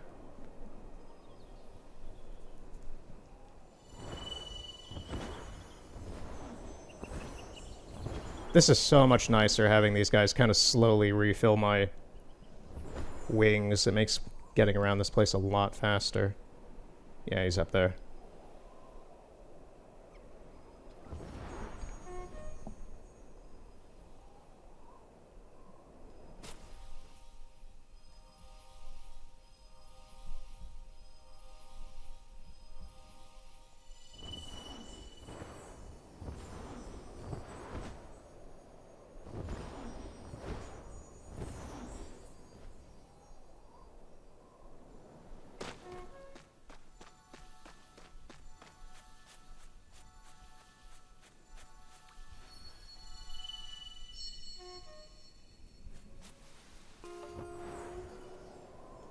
Oh, I forgot we gotta take a picture with him.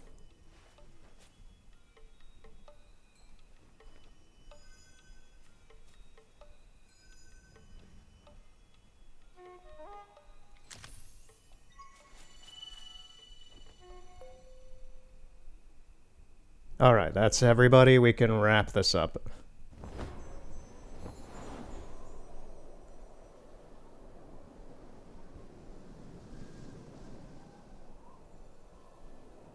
Let's see how this story concludes. I'm not actually sure if this is like the last quest or the second to last quest or what.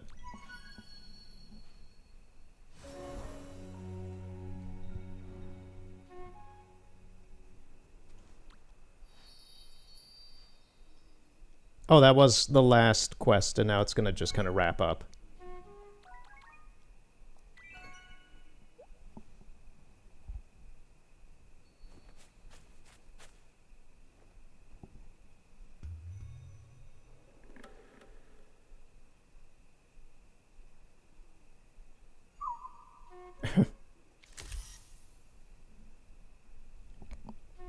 Well, I know it's going to be the thumbnail for this video.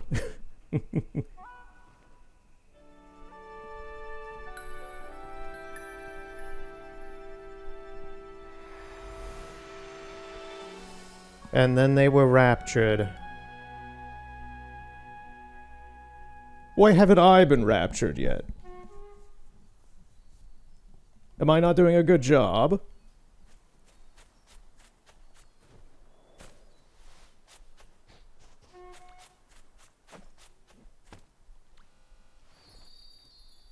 Yeah, we're done with his whole tree. Okay. So I think we're done here then. So let's go back to town.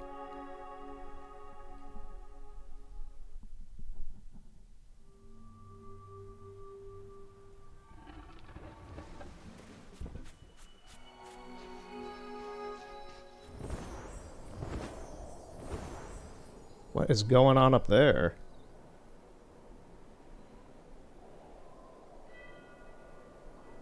Some of the other players are doing some weird stuff up there, it seems.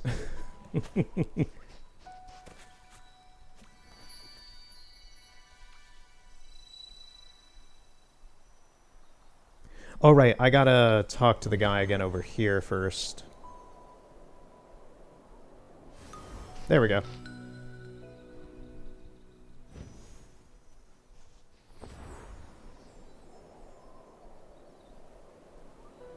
It has to, like, register in town before we can do anything more.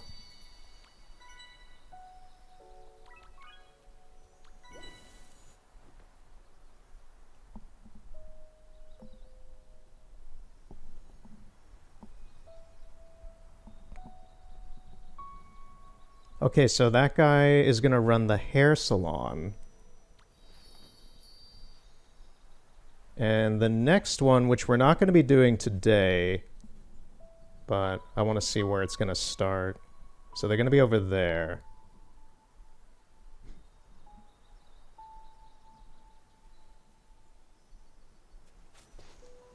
I did notice that the boatman who was over here is now gone.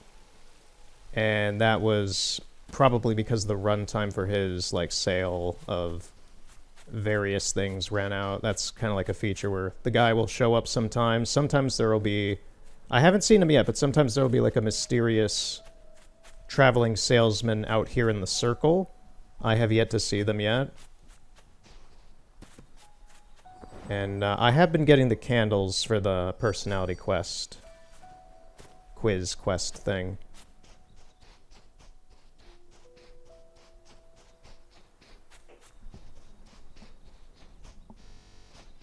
Right, so now I think we're going to show off some of the weird stuff. So first we're going to go... Where do I want to begin? Most of it's going to be in the forest.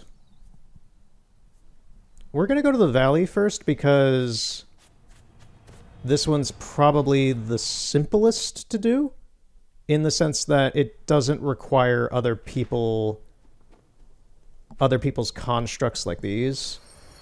Specifically, the chairs and benches in this game seem to be fairly broken in terms of going out of bounds from the player's usage, so...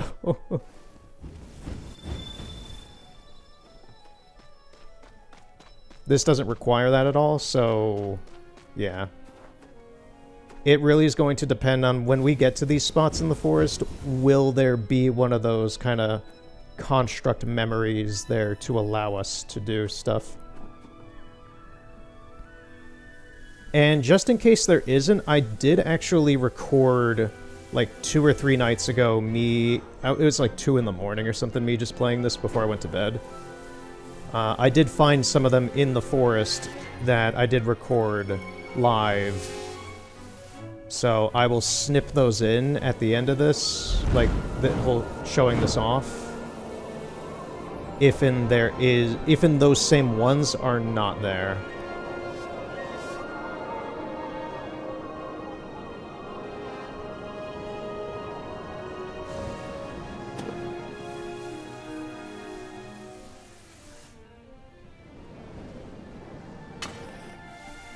So we're heading to the Village of Dreams. We're gonna go through the valley to get to it, because I want to get some of these candles. I'm gonna ignore that spirit for now, because we don't need it. I'll get it sometime. I'll probably get it on my own.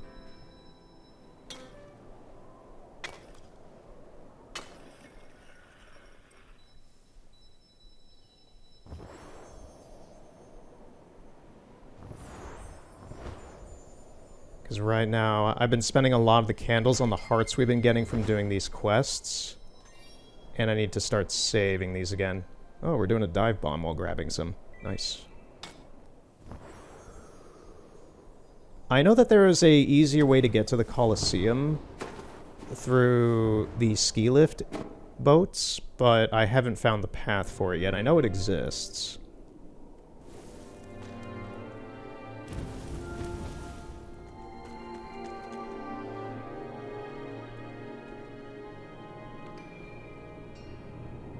So every time I've been doing the Colosseum, I've been having to go through this every single time.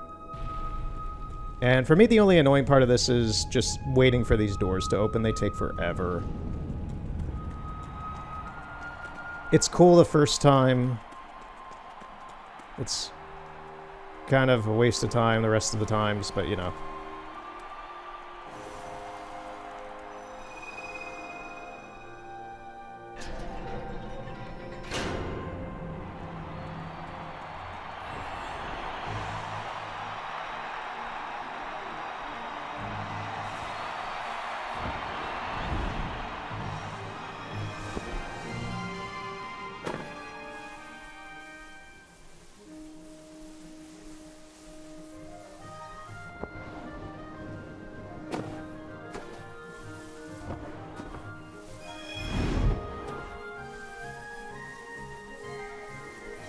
I've already done a run here, collecting all of these fragments, whatever they do. I'm not entirely sure what they do still, but it wasn't enough for me to really care. So every time I just run through this, I just kind of run through it now.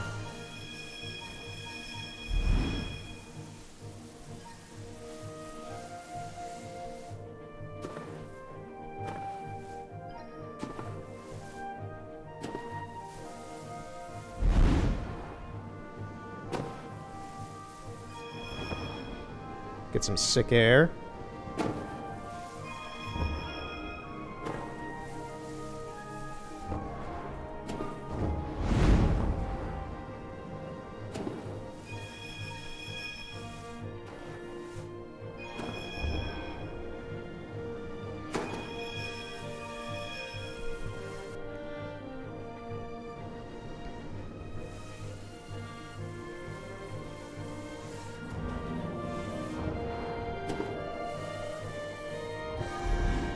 I've tried to go a little bit out of bounds here before. Oh, it actually branches off. Did not know that. I'm going to look into this area more on my own then, I guess.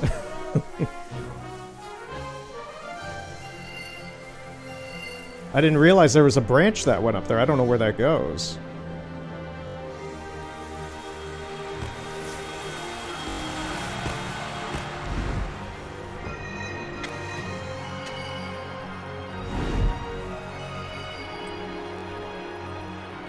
This thing is, I'd like to show off the ice skating thing in a bit. We'll do that after we're done looking around at this stuff, just to kind of cap it off. It's annoying when you fly and you lose all of your momentum.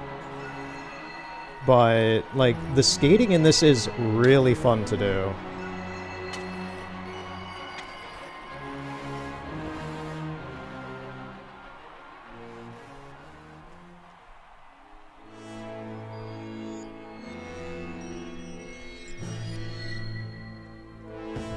Yeah, like, I don't know what you get out of this. It shows you receiving all of these. Oh, it's... Okay, I see. It's counting towards candles, I guess. Yeah, I've not paid too close attention to it. Okay, we're gonna skip that. Right, so we need to go to the village. That is through the blue. Wait a minute. Yeah, because that goes to the temple.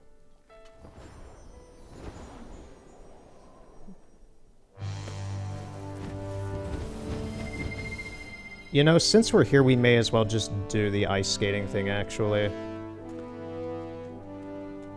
We may as well. So we're going to do that first, then we're going to take a check out at some of the weird stuff that I've found. And it's not like mind-blowing stuff, but it is just like huh, that's kind of odd. Right, so we're going to do the ice skating. Just for a couple minutes of fun.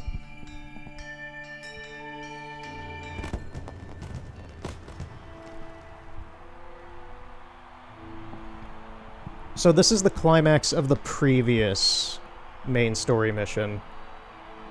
Most of the missions involved going back and forth up to the Colosseum from town to learn ice skating with this character, and it was, in my opinion, pretty tedious. But this is a nice way to end it.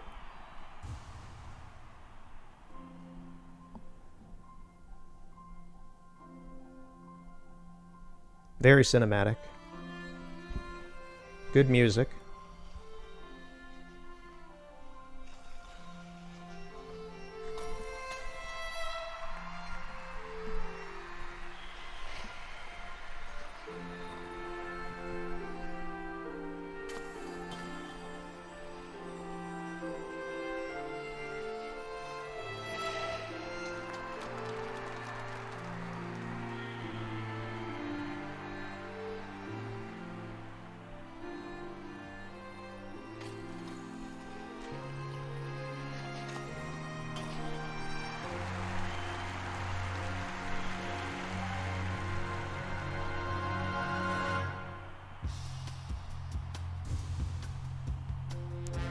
I like that the downbeat kicks in on the music and it's like, okay, now it's our time to enter the ring.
And now we do it together.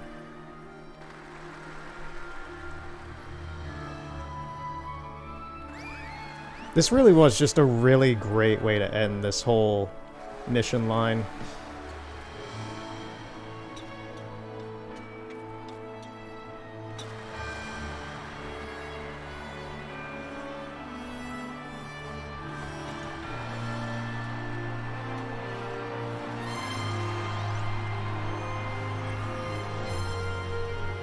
Really, really nice.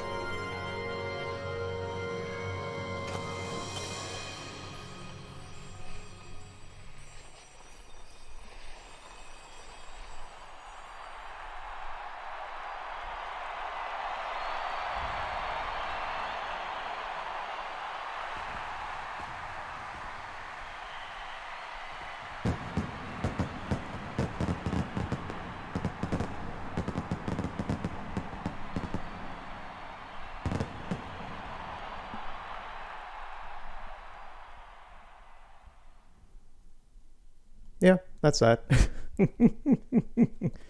I love how it just cuts to us back here again. That's great. But yeah, that was the final section of the previous mission that we didn't do on part. Ooh, fireworks. Right, so to go back to town, we have to... Apparently this used to be a doorway to the village, but it's like sealed up or something now. I don't know.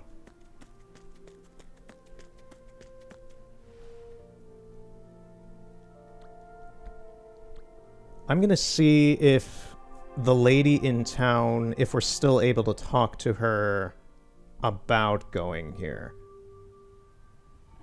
Because if not, then I think that there's a way at the starting area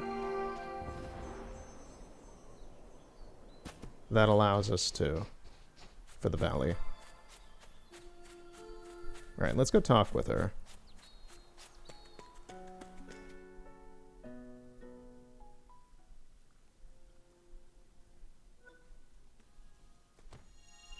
Oh, she is just not interactable at all now. Okay. Right. What is this? Nothing. It just spins. Right.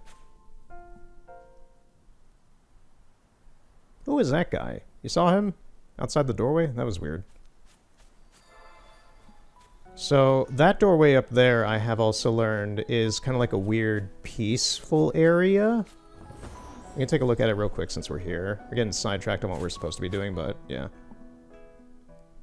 Yeah, it's just this. It's like a weird... It's the Tranquil Garden. I think that this is something that was added in with the Cherry Blossom Season Pass area with the deer. The Crescent Coast, or whatever it's called, that we haven't really been to. We've been to it, but not, you know, on part.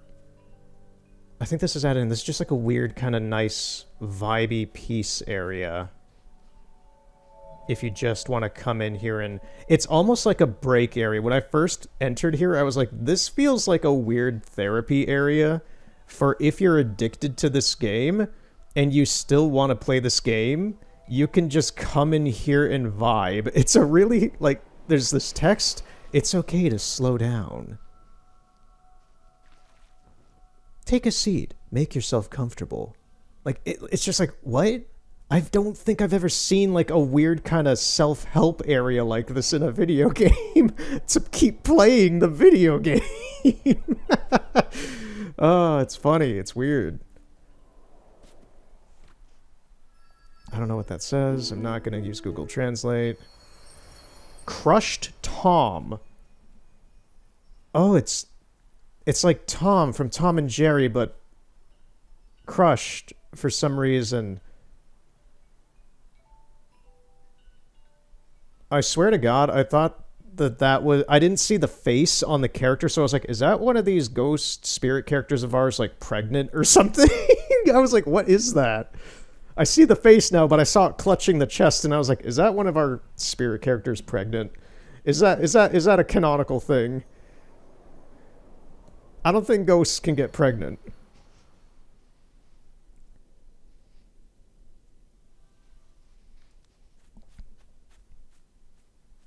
This is a weird, specific area that only lets you walk around. Feel the support of the earth. It's like, I get meditation, I get being peaceful and such. Deep breaths in and out. I get all of that, but seeing it here as a virtual space for people to join me on a de-stress walk in a video game. In a video... This is... I don't mean to be like a cynic or anything, but it's just like, it's kind of weirdly... This is very like kind of terminally online stuff. This is weird. I've never seen anything like this before, and I hope those people writing weird emo messages in these message boxes and stuff that you can put around the world, I hope they at least know that this place exists. It's really, really interestingly weird. I don't think that this is... I don't fundamentally think this is bad in any way. I think it's really interesting and cool that they did this. I just think the actual intent and, like, the fact that this is something that was chosen to be done tells me that this is a very weird thing. This is a very weird thing inherently. So, like, what does this say? Something.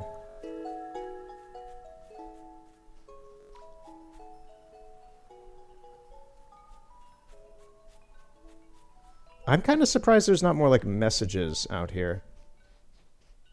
What is that? Are those players?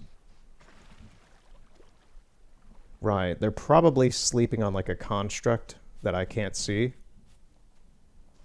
Yeah, it's just inherently... This is just, like, a very weird social thing to me. That you would feel the need to make something like this on the development side of things.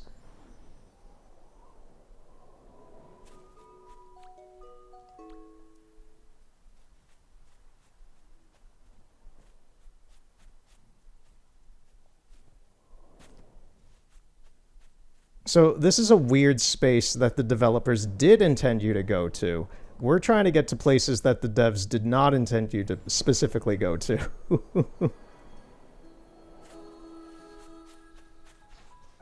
So we're going to go back to the valley. Every time I say we're going to the valley, I'm just thinking of the Valley of Pagans from Gorillaz and Beck.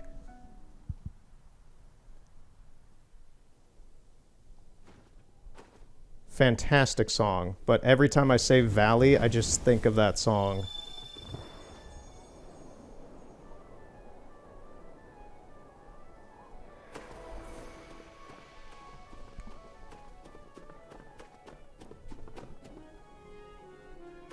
I don't know where this is supposed to go. We're gonna go down this. I don't know where this is supposed to go.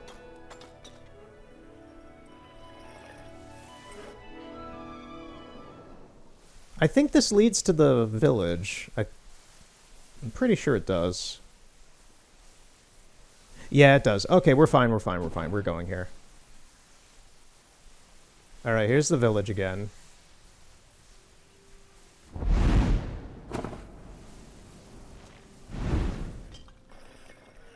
Right, and we need to get to the other side of the village.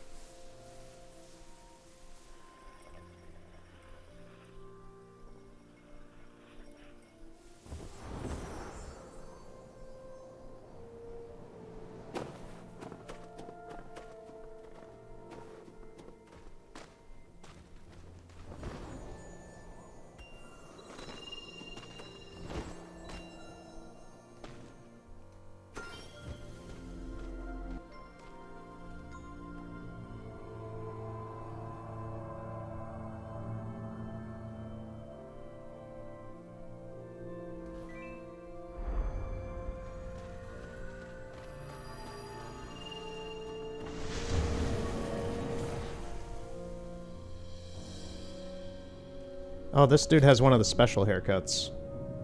That bowl haircut is, was an event one.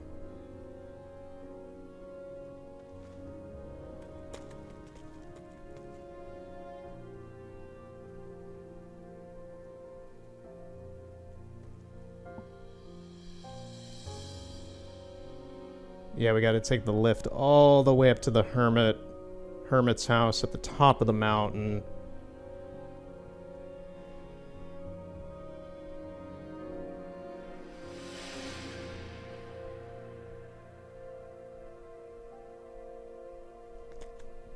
So, since we have some time, last year I went and saw Nature TV, a band I really, really like. I've been listening to their music for a long time now, since like probably 2020, 2021. And they finally had a tour where they went to America, and because they're from the UK. And I saw them in Chicago. Fantastic show, one of the best that I saw last year.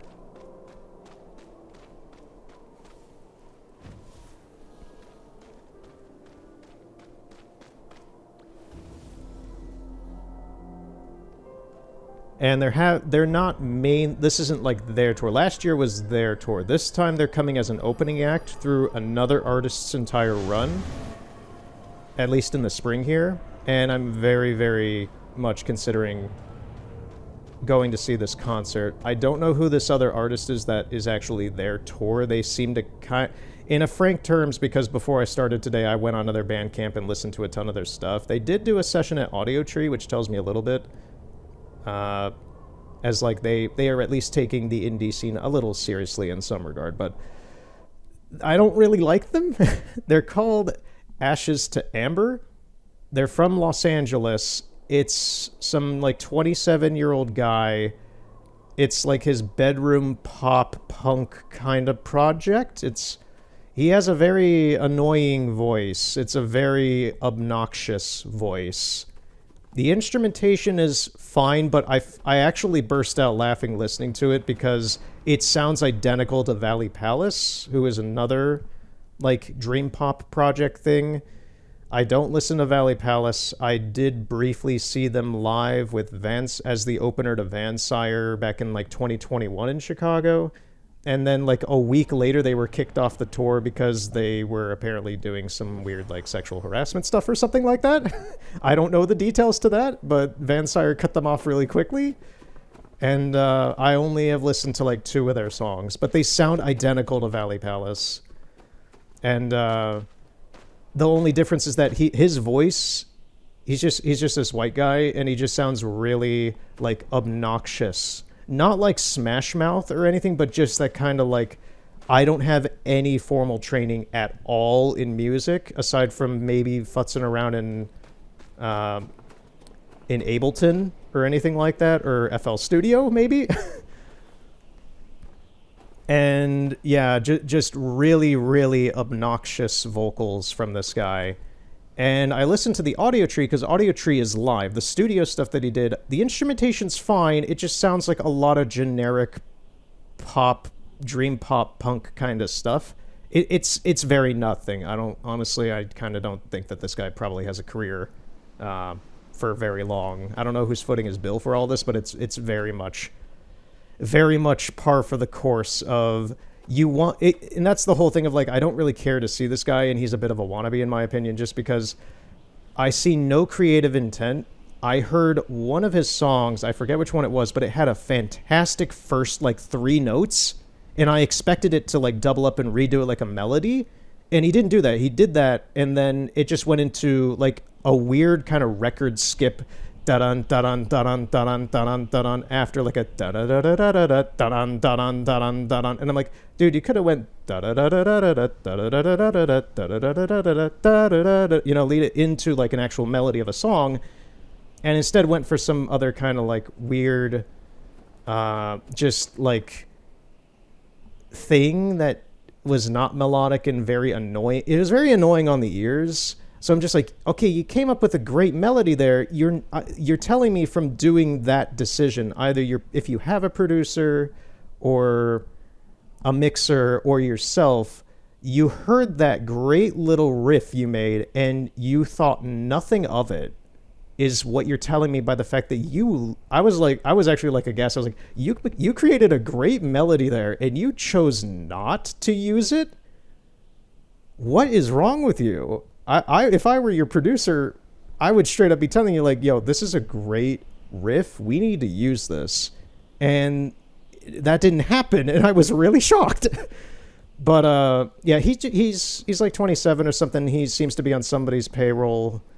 Not necessarily an industry plant by any way, because I don't know if this guy has a label or not. I'm guessing he might, he has a tour going on that somehow seems to be going across the country. And he has Nature TV, which is a bigger band than him as the opener, and a much higher quality band. Nature TV is actually like a real band. And Guy is one of the best indie singers, vocalists I have heard in a while. That's why I really, really like the music. It's great teeny bop, pop music. Good ballads, and Guy has a fantastic lead voice. So I listened to the Audio Tree, which is the live performance for this guy. He did an Audio Tree this past summer, and once again, it's just the instrument. Whoever he hired, that's the other thing. He had to have hired a band to play for him. It's kind of a Jordan situation. Jordan's another artist from Canada who has to kind of like hire their band out because it's not like a band. It's more a personal project kind of thing. So he hired this band, and the band sounds great, and his voice still sucks. So I'm just like, okay. The writing isn't very great. It's just generic. I met you at the mall. I thought you were cute. Let's go on a date. Let's party all night kind of stuff. Just kind of mindless pop stuff alongside with instrumentals that don't entirely work. The band itself sounded really, really good, so he hired a good band for the live stuff. But he's like everything around him, like his actual like what's going on here, is not very good. So if I do see Nature TV open for this guy in Chicago, this is the point. If I do see Nature TV open for this guy in Chicago, I'm going to see Nature TV, and I'll probably stick around to see how good the concert actually is. I don't think it's going to be bad because the band itself, if he's bringing that band from the Audio Tree thing or something like that along for this tour, I think it'll be fine. It'll be fine. It'll be passable as a thing. But this very much to me, and I see this a lot with LA artists, it's very much, I have a lot of money. I have an idea. I want to be an artist, and I'm making art. Buy my art. It's very mindless, cynical, shallow.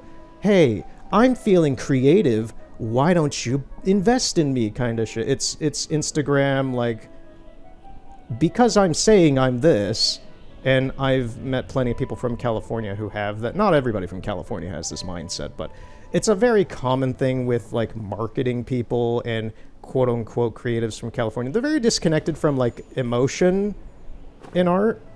Like this, you know, what we're playing right now. It's very, very, I don't know what kind of, people from California tend to be from, like, another universe in my experience. They're very weird people. Very unserious, very postmodern, very weird, where everything's like a game. I don't get it. And that's kind of what I'm getting from this guy. I don't know if that's entirely correct, but that's kind of the gist. And, is there anything else?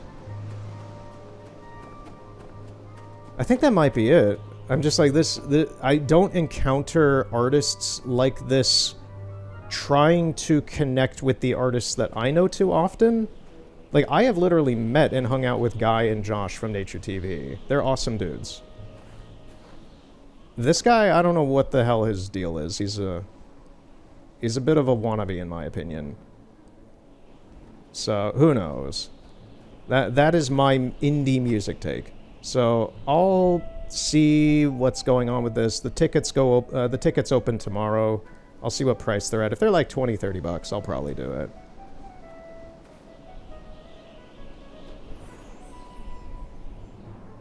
I'm also considering seeing the Midnight this spring as well. They're gonna be around as well, and I would like to see them.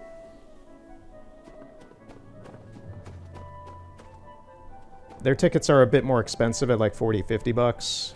And for me, for a actually no, they're like $60. Yeah, they're like 60 something bucks. They're like $68, which to me is insane because, like, I passed on seeing Steven Wilson for like $80, and he is my favorite artist.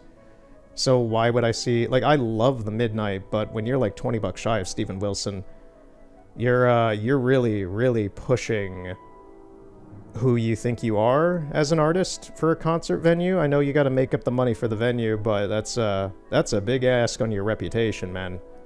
I was also shocked to see Inoha. They're another indie band from Texas. They sound very much like they're from Hawaii, but their tickets are also like 50 something, $60 as well for being the opening act to some influencer. This is where, just like with the Ashes to Ambers thing, it's just like some nobody influencer band that is apparently popular because they had like 2 songs in Fortnite or something. I've never heard of this band before. I forget what they're called, but I looked them up like a month ago looking at the tickets for Inoha, and I'm like, okay, they're the opener for this other random nobody band that put like 2 songs in Fortnite, and they're asking like $50 to $60 for tickets. For, like, the cheap tickets, not even, like, VIP or, like, you know, special seating or anything. That's normally what those prices would go for a band like that, for special tickets. No, just for base tickets. I was like, holy shit. You guys really think you're something, huh? Because you had some songs in Fortnite. You guys... Oi, oi, oi, oi, oi, oi, oi. You guys have got it. You guys have, dug yourself deep on the venue, huh? Which is funny for the Ashes to Amber concert, because apparently it's going to be at a venue that has an upstairs, and it's like an 8x8 floor set.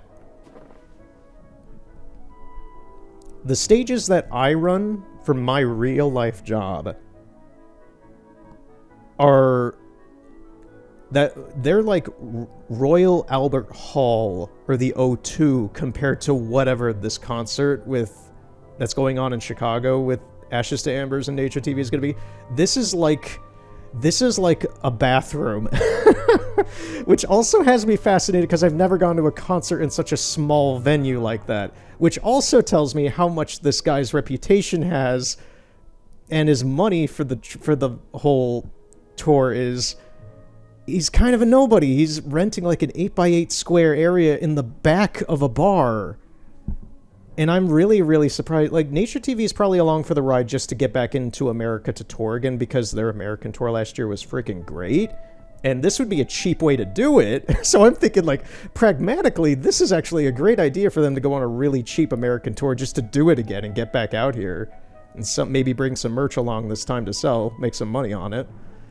That was a weird thing. They didn't bring any merch last time, and I was really expecting to buy one of their vinyls, but I ended up having to get the album on Barnes & Nobles. I talked about that in the last Assassin's Creed Mirage part. Anyway. Yeah, it's like an 8x8 little bathroom area. It's like the size of 4 porta potties. It's kind of crazy. So I'm just like, if it's like 20, 30 bucks, I'll pay that just to see what the heck this is. Because this guy clearly doesn't have a whole lot of a rep to go off of to get a better venue. And I would get to see a band that I actually really, really, really, really enjoy. So, yeah, I don't mind it. It's funny as heck to me, and weird.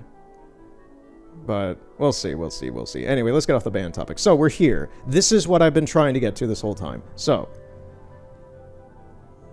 there's the Hermit's house. You have to do some mission stuff with him. He's the big Yeti-looking guy.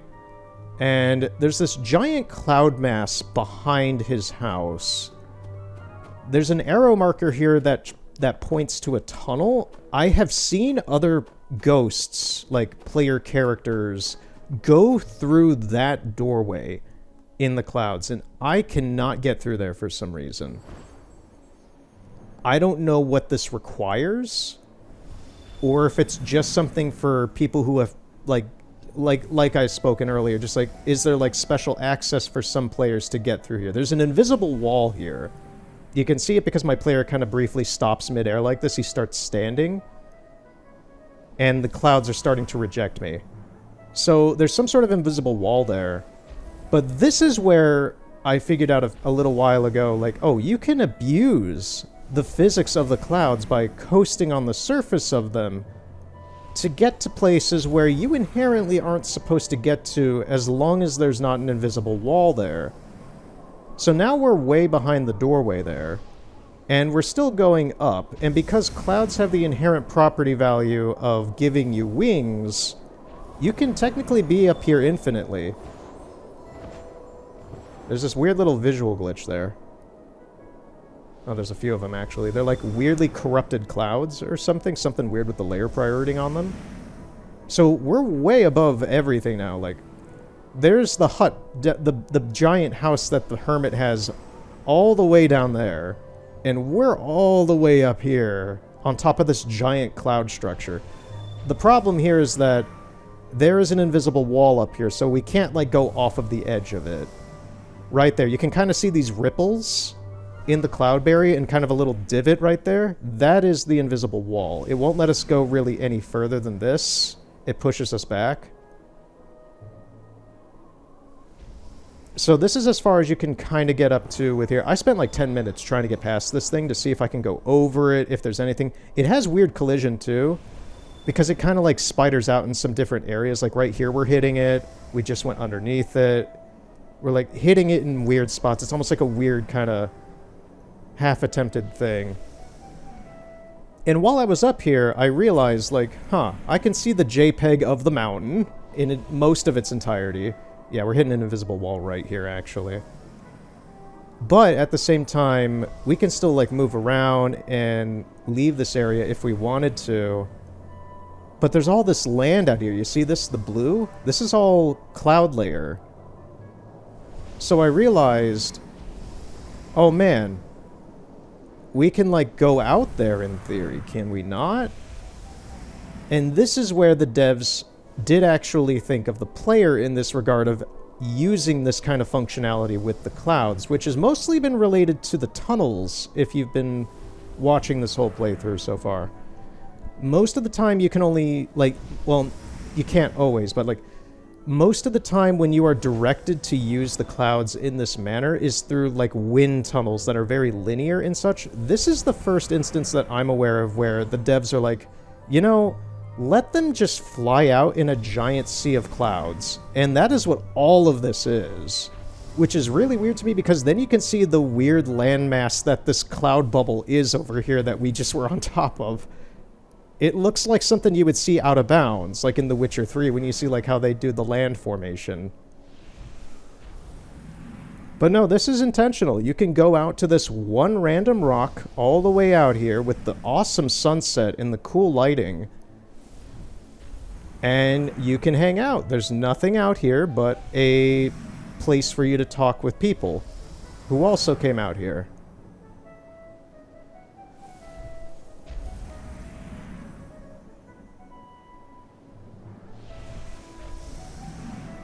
There is an I did try to fly out all the way to the sunset, and fairly close to this rock, there is actually an invisible wall out there blocking you.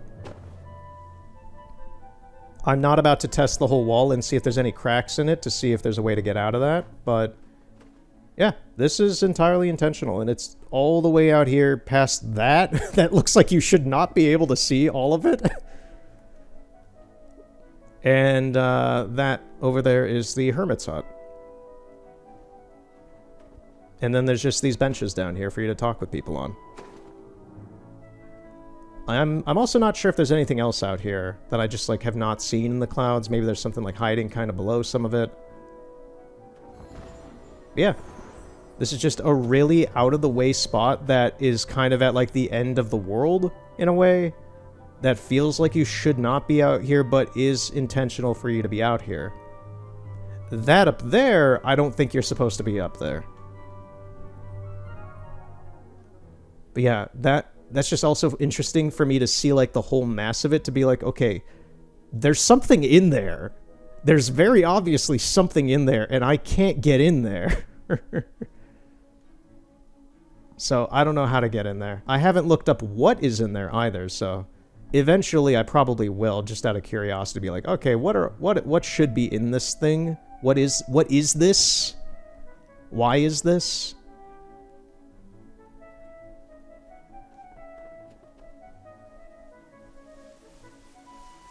But yeah.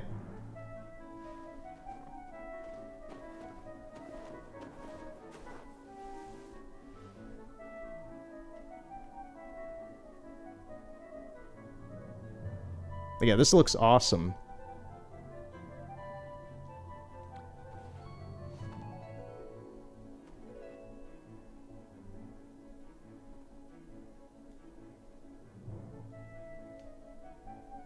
Alright, so enough talking about bands, enough talking about the sky.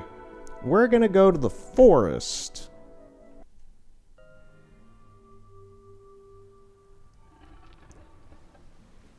Is there any, like, events going on today? It doesn't look like it. There's no, like, crystals in any of the doorways.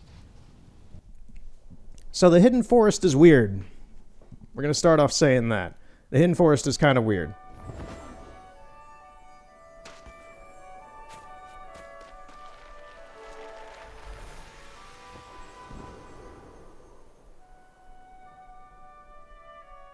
So one of the first things that I tried to do to mess around in this area was get on top of the temple at the end of this zone. You can get onto a few layers of it, but if you climb too high on it, it crazily enough loads you back to the start of that map area. That really kind of shocked me. That really feels... it almost felt like a slap to the face, like, you're not supposed to be up here. Get out of here.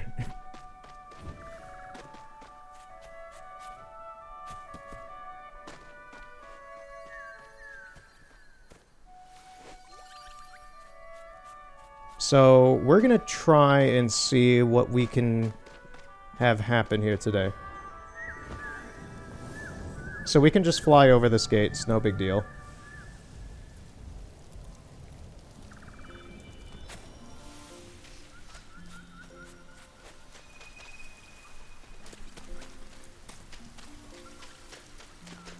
There's a lot of fire here. It's a good amount of candles. Well, it's not candles itself, it's wax. Okay, we should be able to just fly over this as well. And we can.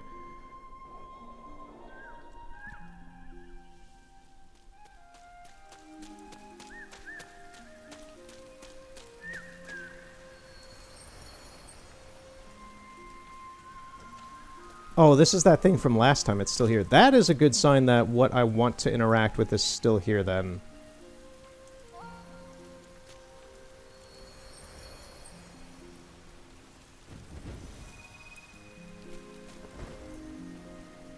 That's a very good sign that what I want to interact with is still here. So, is this the one I want to go to first? Let me take a look. This requires a lot of spirits to get into.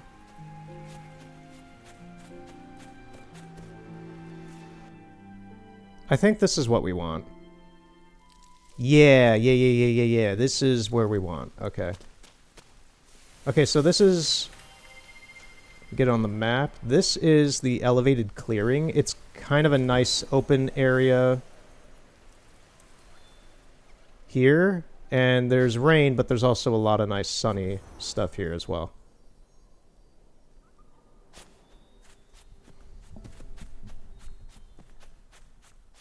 So what I want to show involves that. Looks suspicious, doesn't it? Well, it is suspicious, and I thought it was very suspicious a few days ago.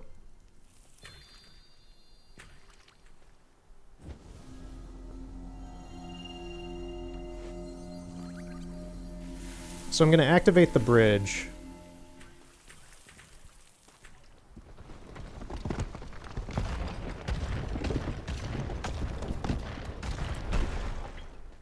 So, here's the thing. To get to the forest cavern over here, you have two ways of doing it. I'm pretty sure the intended way is to go down the hole that's in that tree over there, which I've done as well, and does lead you to where you need to get to. But the first way I got into there was through that, and this is not an intentional entrance, but it still acts as one because it is a load zone.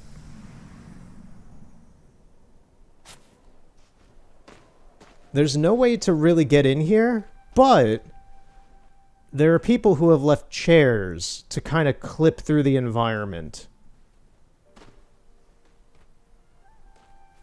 They're not really loading at the moment, so maybe they haven't loaded in yet. This is a very interesting spot because you can also kind of like get up on top of it. And there's a way to kind of finick around and see like the end geometry of this area like this. You can see where the land kind of cuts off and stuff. And you can actually clip through it yourself if you get your walking right. Come on.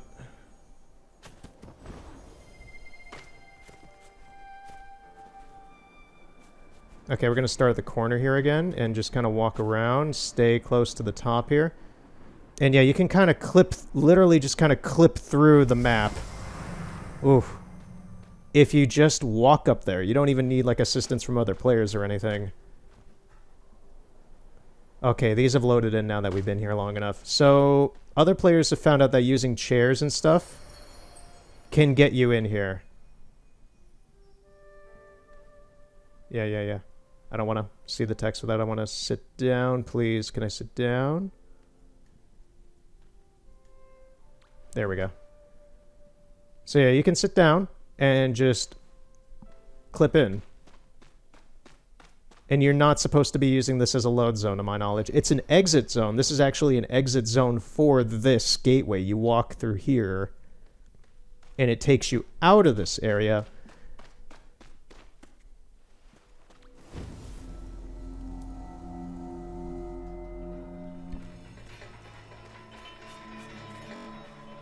Because for some reason there's like a dev fire thing, one of these, inside that wall over there to open this gate artificially. Because you're not supposed to start this area from up here, to my knowledge. This is supposed to be the end. So that alone, just being able to do that is fascinating to me. And then, yeah, then you kind of go into this area. It's a giant cavern. We're going to drop through it just to show you it real quick.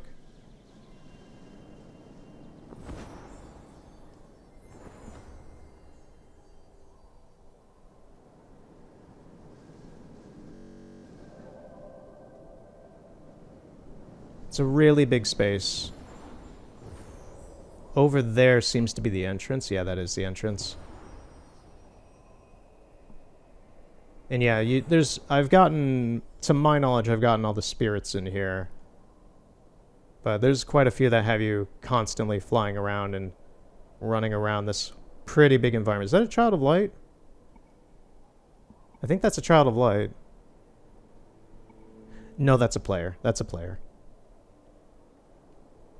It's like, we need those wings, man. If we're going to go back into the Eye of Eden again, we need those wings.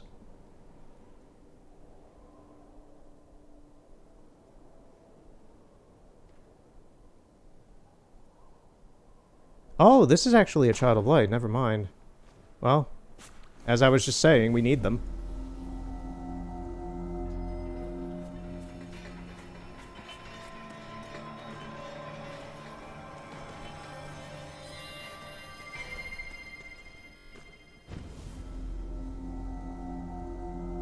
There's like a grass texture corruption there.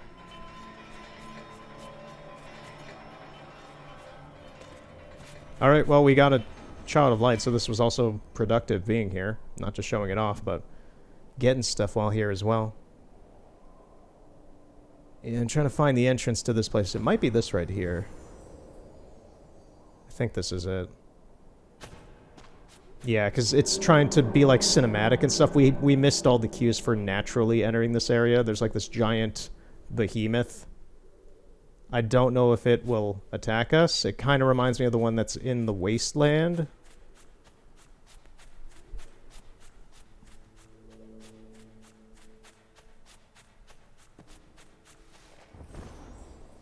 Yeah, this is like the starting area for it, as we T-pose down in style.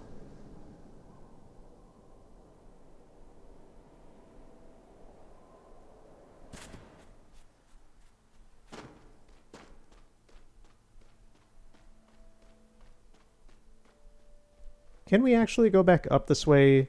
Because you enter this place by sliding down, by falling down that pit that I showed before.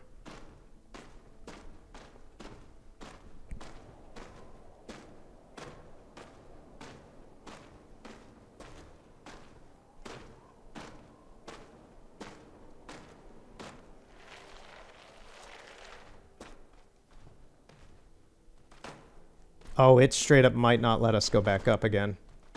Can we Skyrim it? Oh, that's a bit of a shame. Come on, let us up, man. No? Okay.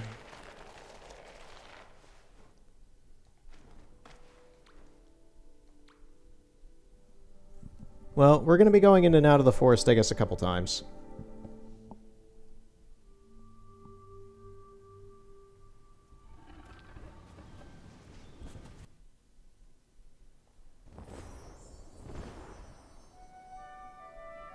God, I'm hearing the wind outside from the snowstorm, and it's just nuts.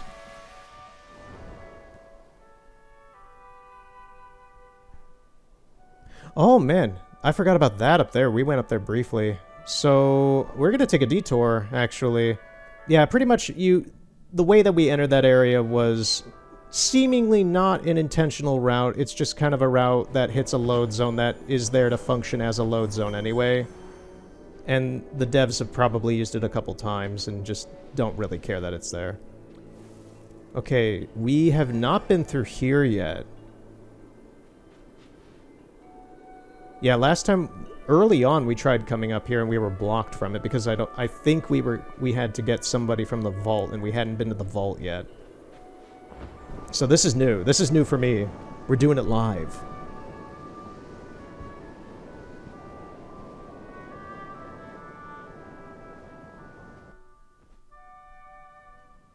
Where are we? Whoa.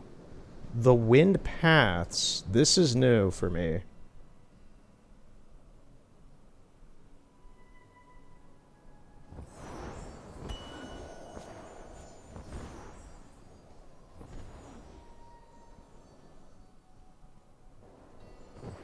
There's a child of light down there. Okay, where are we?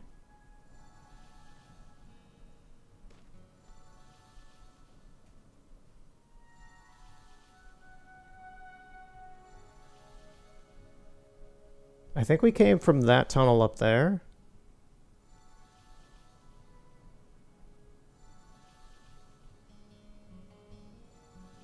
There's something over there. There's something over there. There's one down here. There's another landmass over there with something. Each one of these has something on it.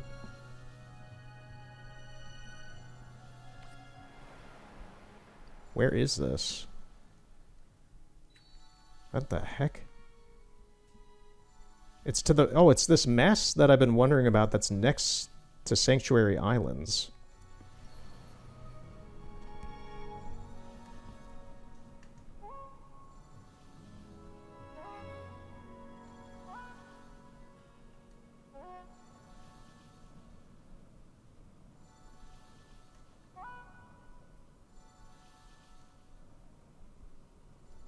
This is fascinating to me just because it's just like, it's been a little while since I've seen just like an utterly new area. A lot of butterflies.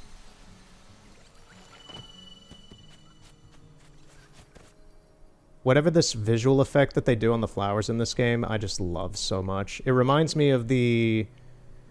visual style of Last Day of June. The game by... God, I'm forgetting what they're called. It's like Oso Games or something like that. They don't exist anymore. They put out that game and I think they went, like, there was a lot of, like, weird internal issues at the studio afterwards and they, like, broke up or something. I know about the game first off because it is based off of the characters from... God, not Hoyle. The other guy who... God, his name's on, like, the tip of my tongue, and I'm forgetting it. Hajo Mueller, I think is his name. He's one of the artists that frequently does cover art for Steven Wilson, as I brought up earlier as well. One of my favorite artists. A very big influence in my life.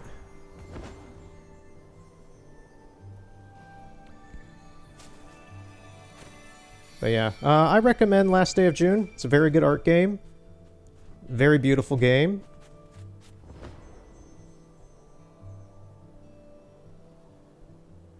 Okay, there are spirits here. This must be like a season pass area, is what I'm guessing, because... No, I don't want that. No, no, no, no, no, no, no, no. No, I don't want to return yet.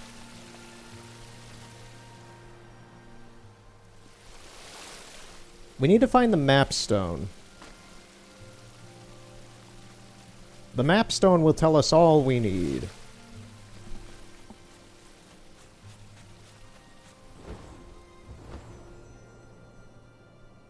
If we get the map stone, first off, we'll get this on the map, but second off, it'll tell me whether or not if this is like a weird season pass area, because if it's a season pass area, then these spirits are not like required in any regard. They're just like newly implemented emotes into the game. I don't see it over there. This place has like weird holes just in the ground that lead to nothing. Okay, we have quest spirits as well. I like the colors here. It's kind of more springish, in my opinion, like a lighter yellow-green for the grass and very whitewashed rocks. Very bleached. It's a smidge different than the prairie and a bit more yellowed and bright than the forest. I'm not getting a whole lot of... We may as well interrupt this person getting a spirit emote.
Okay, we got a new call.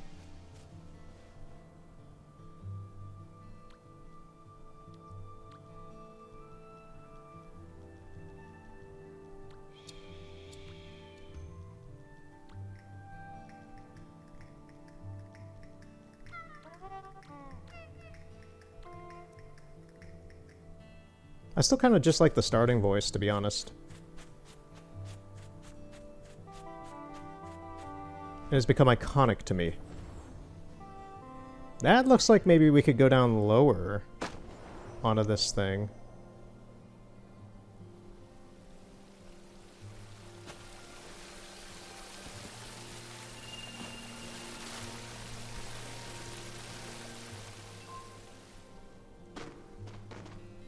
Yeah, we'll get back to the we'll get back to showing off some weird not glitchy, but you know, just like kind of trying to go out of bounds in the forest in a moment. I'm taking in this new environment.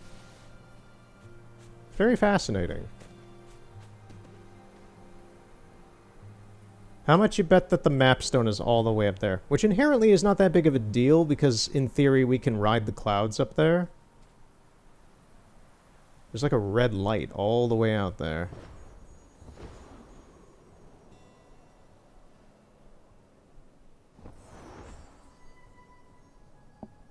Oh, you can kind of only see it at certain angles.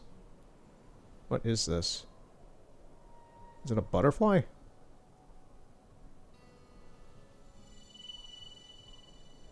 Oh, that's weird. It was a single flame.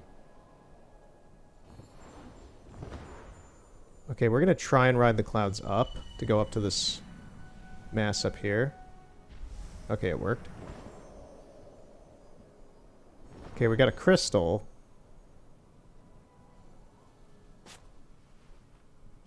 Not seeing a whole lot else.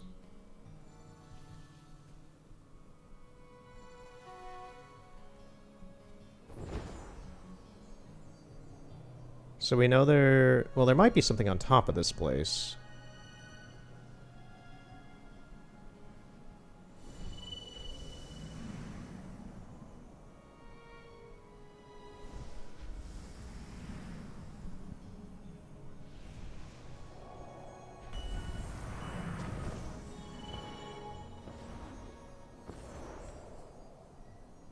There's a spirit up here. I'm not interested in dealing with that one right now. There's nothing behind it, it seems.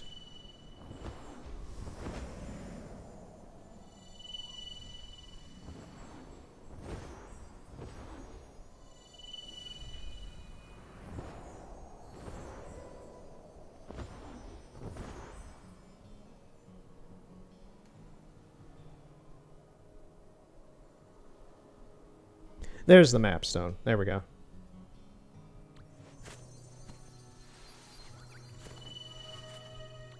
Alright, let's get this on the map, see what we're dealing with here. I'm pretty sure this is a season pass area that I just have not encountered yet.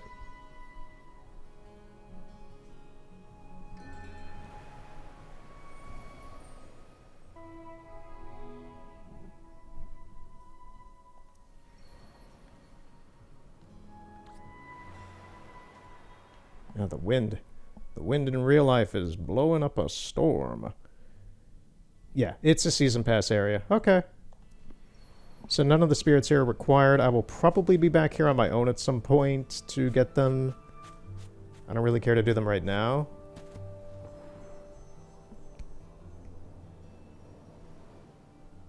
This activity is ended because you don't have enough players to do it. What activity? I'd like to drop down out of this area and see what happens. How far down does this go? This is a huge rock. Holy crap. Oh, it doesn't let us go any further down. Okay.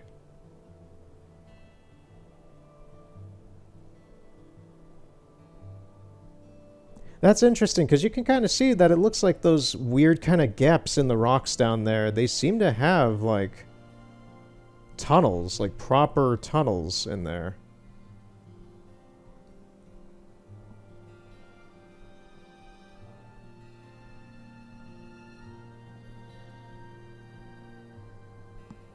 Yeah, these are weirdly shaped. This is a weirdly shaped rock. Floating island. Yeah, it just won't let me go into any of these. Okay.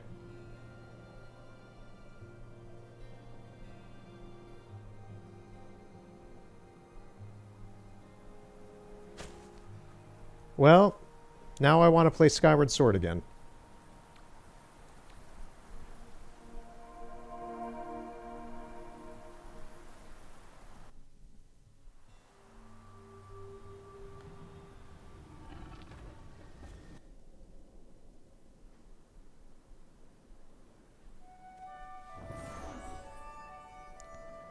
Alright, now we're heading to the temple.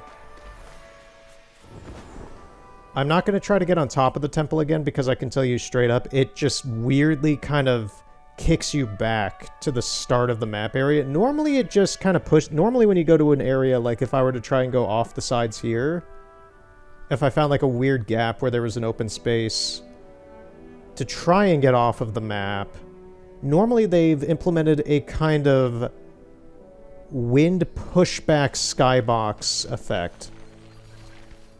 It's like a variant of an invisible wall. We know that there are invisible walls that already just exist in this game, but there's also this kind of secondary one where it acts as a wind gust to try and be a bit more narrative friendly to this world.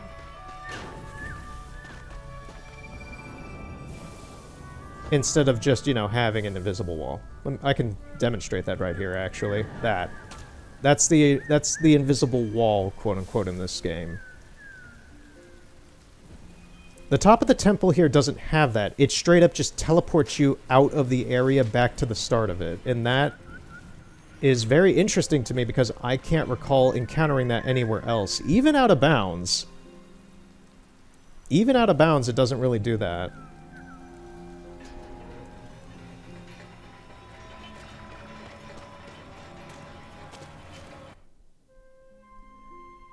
So what we're going to do is we're going to try and go out of bounds at the temple itself. There are ways to do that. And if for some reason we can't pull them off today, I'm assuming we will, because it looks like a lot of the messages that have been left over the past couple weeks are still here. So I'm assuming that the same messages that I encountered a few days ago will still be here to interact with.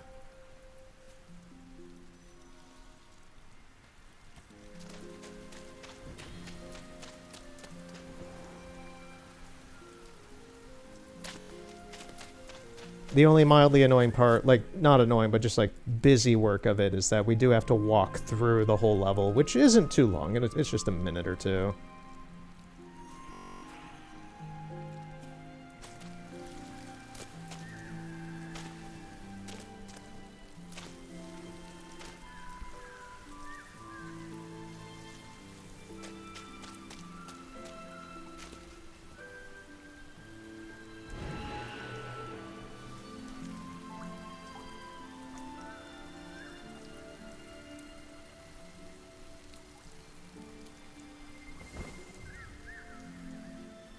Okay, we should be coming up on it here. Right, so this is the main map area for the forest. This has the temple off there in the distance. I was curious because the temple is lit very specifically. And the temples in a few other areas, like the prairies, you are able to get up on top of them entirely, and there are, like, children of light on top of them. So I'm just like you see that, you're like, oh, is that a child of light up there on the corner? No, that is actually just part of the building itself.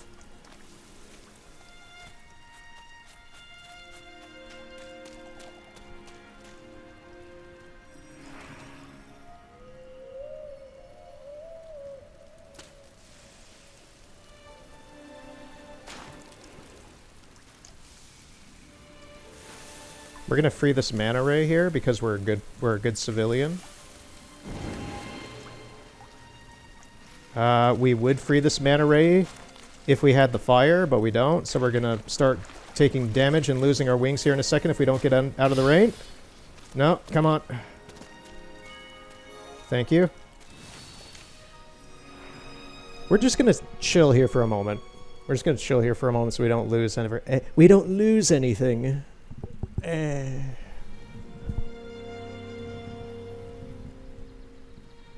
Yeah, today's part's been kind of just a regular play period of this game, in my opinion. Just kind of futzing around, having some fun with some of the missions, seeing if any weird stuff is out here. Someone is activating the bridge terminals, which is nice. Alright, let's get going.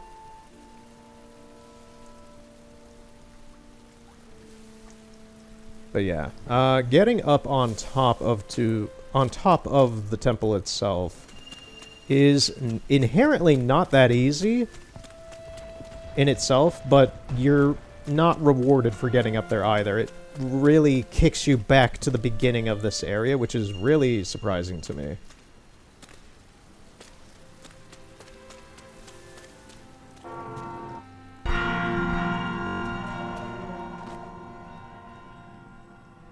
So now we're gonna wait. Because yeah, it's like you look at that and you're like, man, I can probably get up on top of that. And you can pretty much get onto the layer where that the blue light, the white light is making it look blue and such up there. You can get up to there, but if you go any higher, it's gonna kick you off. It's unfortunate. It's prime real estate for secret stuff, but I couldn't find anything up there. Oh, we ran out of flight.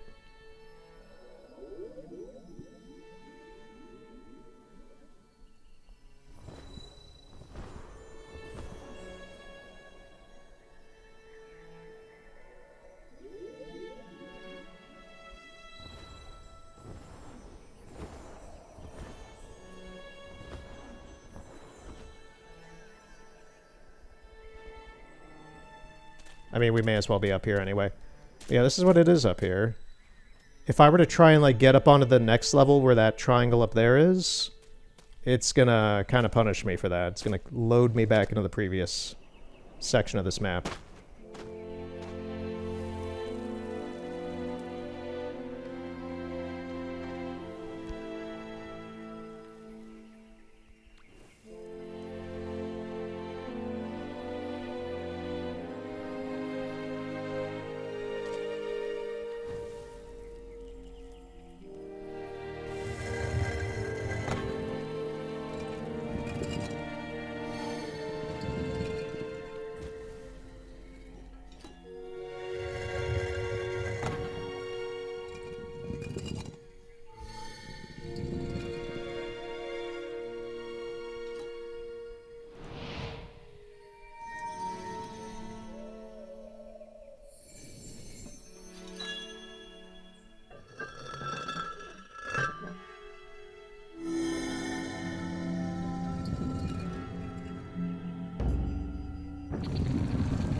Right. So this room has an amount of out of bounds for some reason.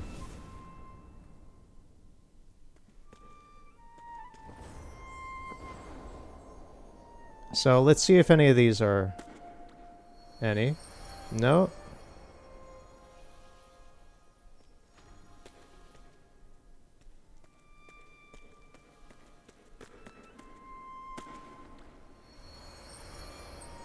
Oh, that's funny. This one's gonna let you clip into this.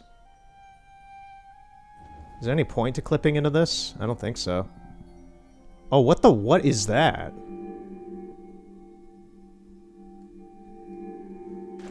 Okay, we're clipping into this, but I don't know what this is. Okay.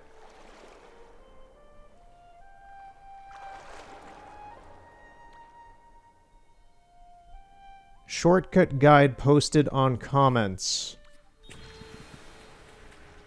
Sit on chair and get down. Try to fly without losing all of your wings. I'm come from China.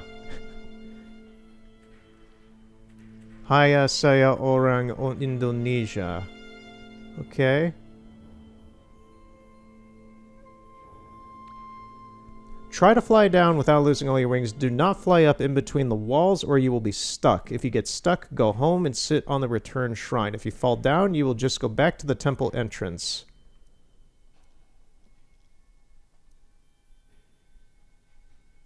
Okay.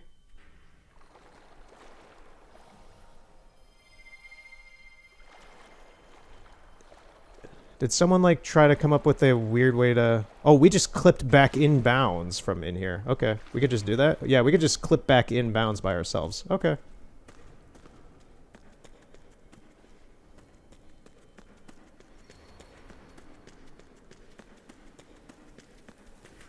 The main one I want to show off is over here, next to this weird kind of, like, divot in the wall that looks like it used to be a doorway.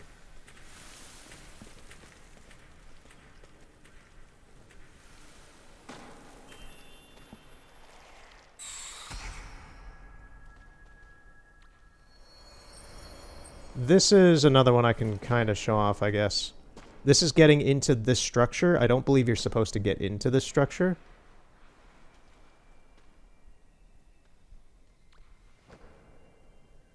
So we're going to drop in.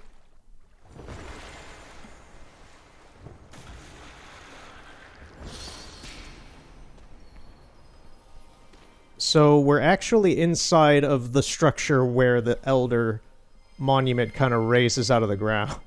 Now, I've done this before, but yeah. You can get in here. There's nothing in here. Oh, the candles are not even actually on the altar yet in here. And yeah, there's just this weird kind of like sub-room in here that's fully modeled, but there's just nothing in here.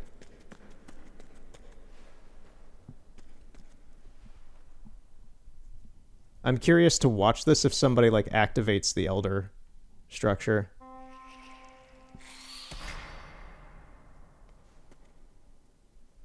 Yeah, because you can see up there where it's supposed to be.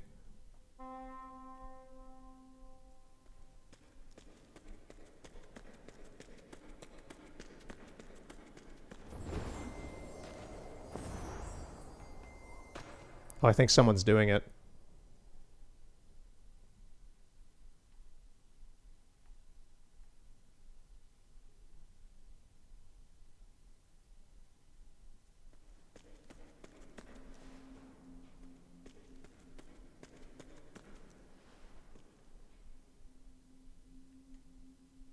No?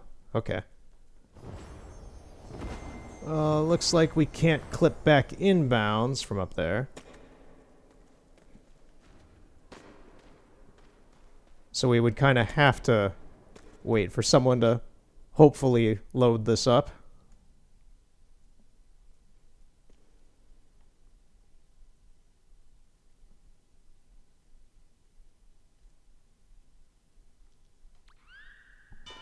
Or else we'll die down here.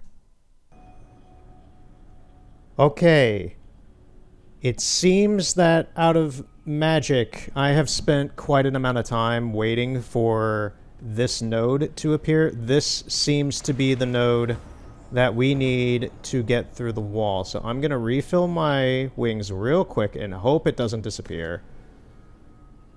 And we're going to see if we can clip out of bounds here in the Forest Temple. Okay, let's go see if it's still there. Hopefully it's still there. I have been fiddling around in here for probably like 25 minutes or so. It's still there. Come on, get down. Thank you. Okay. It's not the exact one that I remember, but it is one of them. So let's see if this works. No, I don't want to play an instrument. Thank you.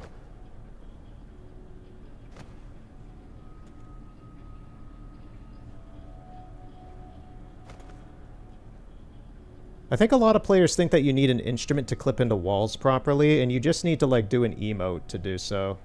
If it doesn't automatically let you kind of fall through. So doing something like that tends to... Okay, so this case might be different.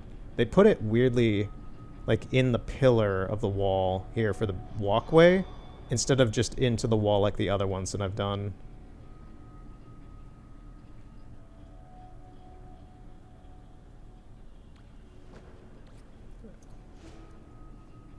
Okay, the instrument that they used did help. Okay, they put a walkway through here as well.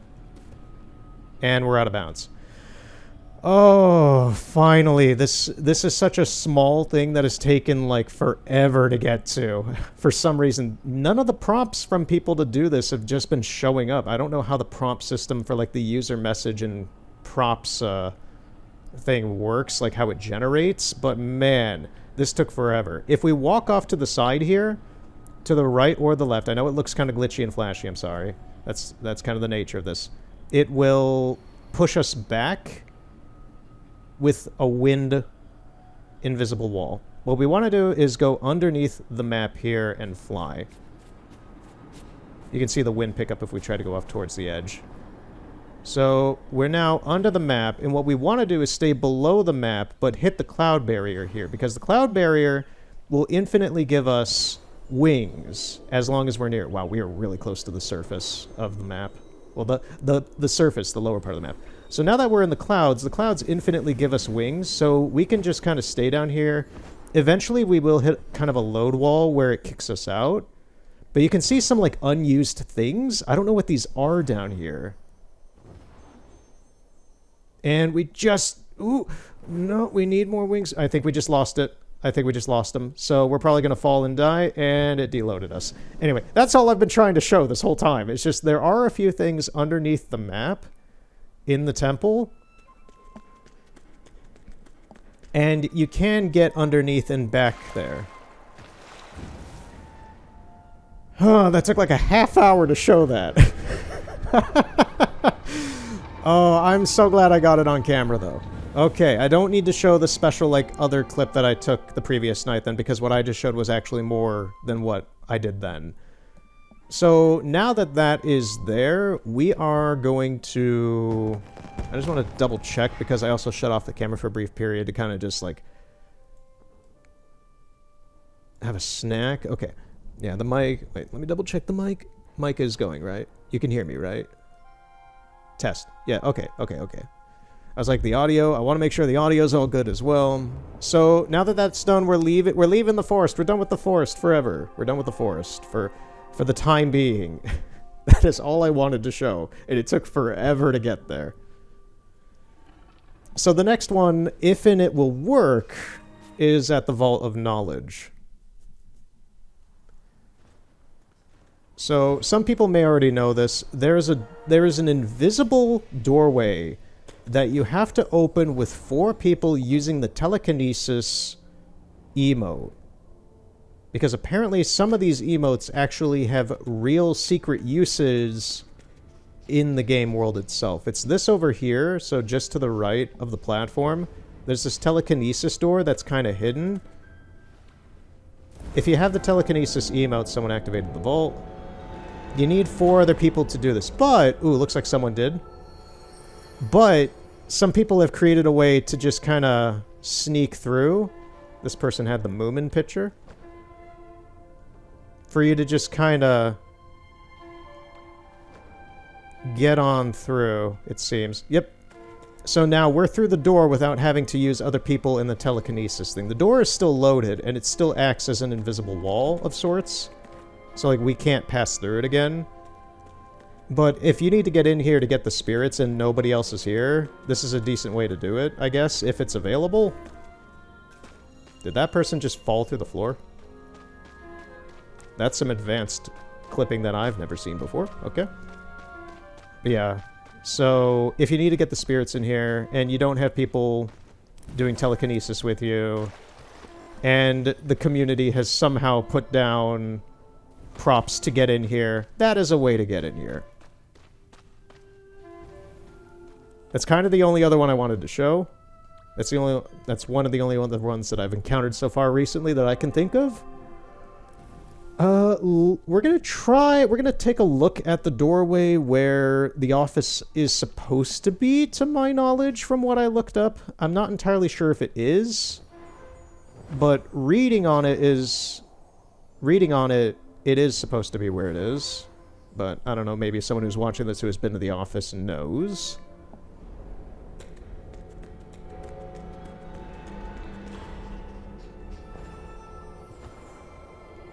Everything that I read said that the office is supposed to be entered through that doorway up there. And I'm pretty sure that this right here is a reference to the upcoming season that still hasn't happened as of right now. That shows you when this is being recorded. We will be doing that season. I will be getting it. Oof, we need to get some light.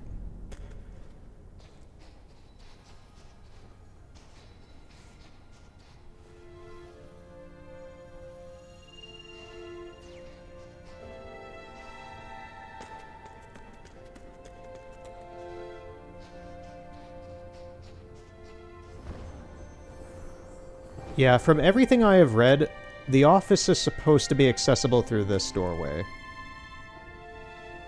What is it? Ooh, there's a marker up here. Ah, this was not here. This is going to be new for me. Whoa, whoa, whoa, whoa, where are we? Okay, this is the doorway we just kind of... Okay, where are we? I'm trying to figure this out. Okay, so this is where we were. We need this to get through. Oh, what?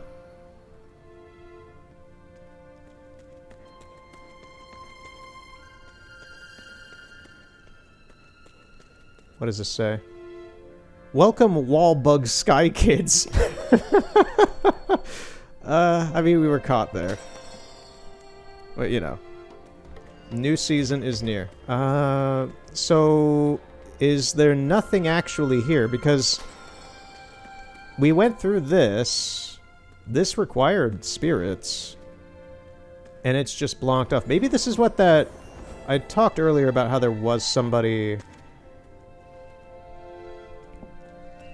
Seasonal light mending, yeah. The seasonal light mending is the upcoming season. The season that should be going on right now while this is going up.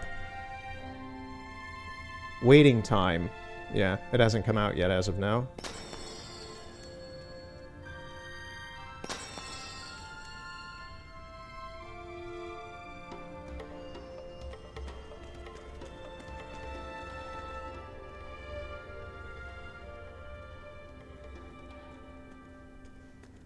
Okay, that ended. Yeah, I'm just wondering, like, this is weird? I don't know what's going on here, because I've never gotten through that door. I had never gotten through that door before, so this is new to me. There's a spirit requirement gate here, and to my knowledge, then, it's supposed to just lead out into an area where you can, like, actually go to. It's just blocked off with a wall right now, so... That's curious. Also, we can't really get back now. So we'd have to reload the area.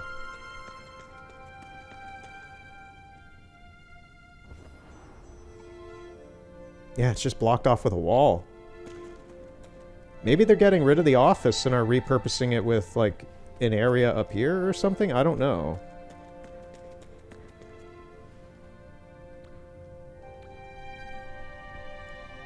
Not sure. We're gonna go back and try one more time. Oh no, we went into the Gold Wasteland by mistake.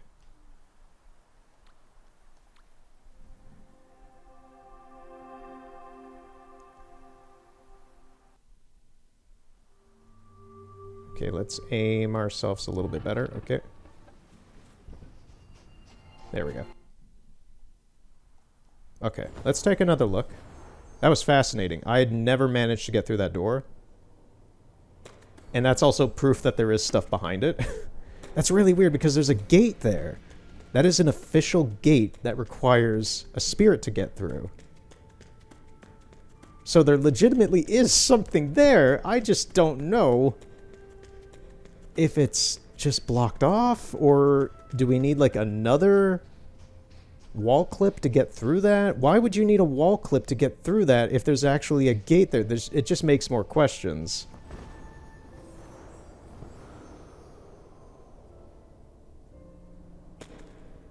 Yeah.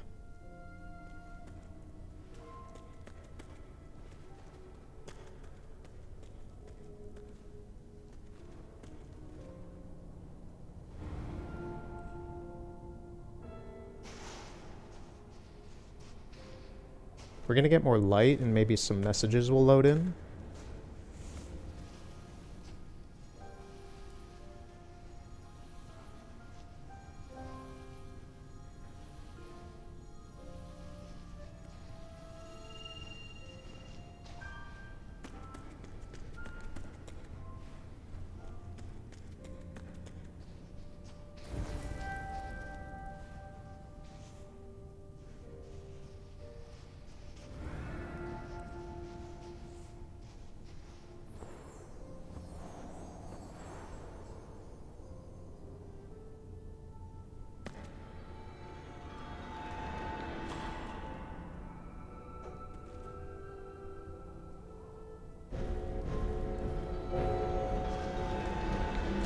Okay, some messages have come in. Entrance to the new season starting Jan 16th. Yeah. So, that's curious to me. So this is going to be the entrance to the new area, I guess. But everything I read said that this was the entrance to the office. So I'm not sure. Awfully suspicious.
Yeah, because it wouldn't be over here because this doorway's kind of in the way. I also read while I was looking up this area, like where the office is, apparently that golden vase there is like a beta asset or something that they accidentally left in. It's apparently like only here, and it's just in that one spot.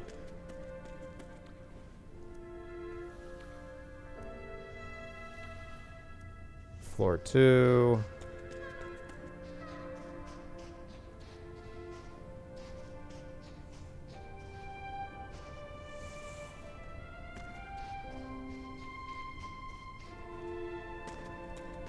Okay, well, we got through the door. That was unexpected. It's just a shame that we didn't get into the office. I'm not going to spend like another half hour trying to figure out like how to get into this, if it's even there. I don't even know if it's there or not. That might be something I have to look up a bit more. I don't know. I can tell you, if and I happen to get into the office on like my own time or something while I'm just playing around and stuff, some magical way, you can be sure as heck I'm immediately turning on the cam and we're recording some stuff because I don't know if we'd ever get back in again. So, yeah. Weird. We did get to show off the temple, which was very, very good. We did manage to get into this door up here, and there's a weird spirit gate up there. So, I'd say that's successful. So I think that's it for today. I would also like to wrap this up before the power possibly goes out of my house with this blizzard going on. And I also need to go eat some food. So, thank you for watching more Sky, Children of the Light. Space Kid. Yeah? Oh, I can, like, do that? Oh, it creates a little bit of like a visual effect, I guess. Yeah, it's a nice little construct.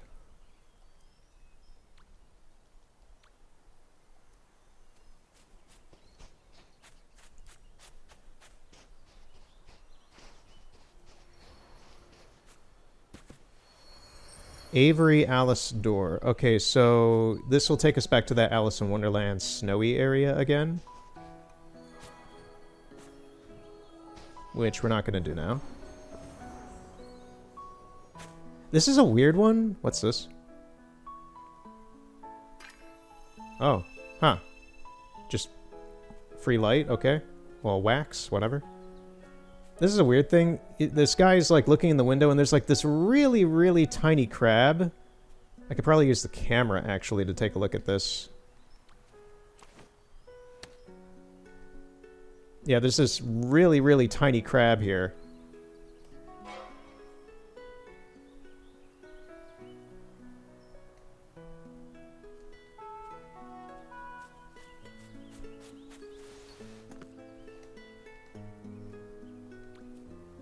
But for some reason, this window is big enough for us to get into.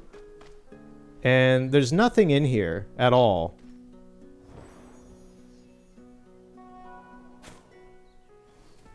It's like an unfinished space. I don't know if this has any relevance in like a story quest or something will eventually be in here or something, but you can just come in here for no reason.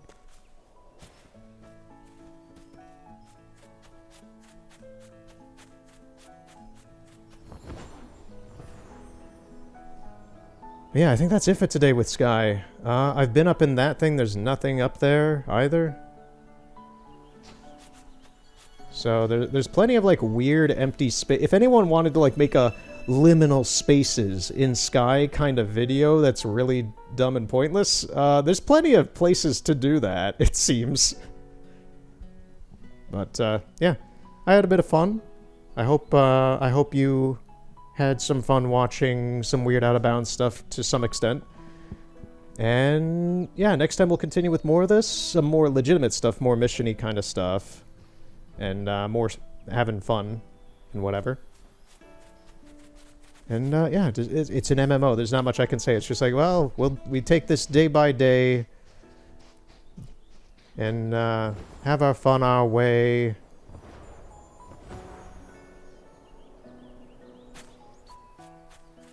We suck the pain away, day by day. Doing things no one else can do any other way. But yeah. Thank you for watching, and have a good night.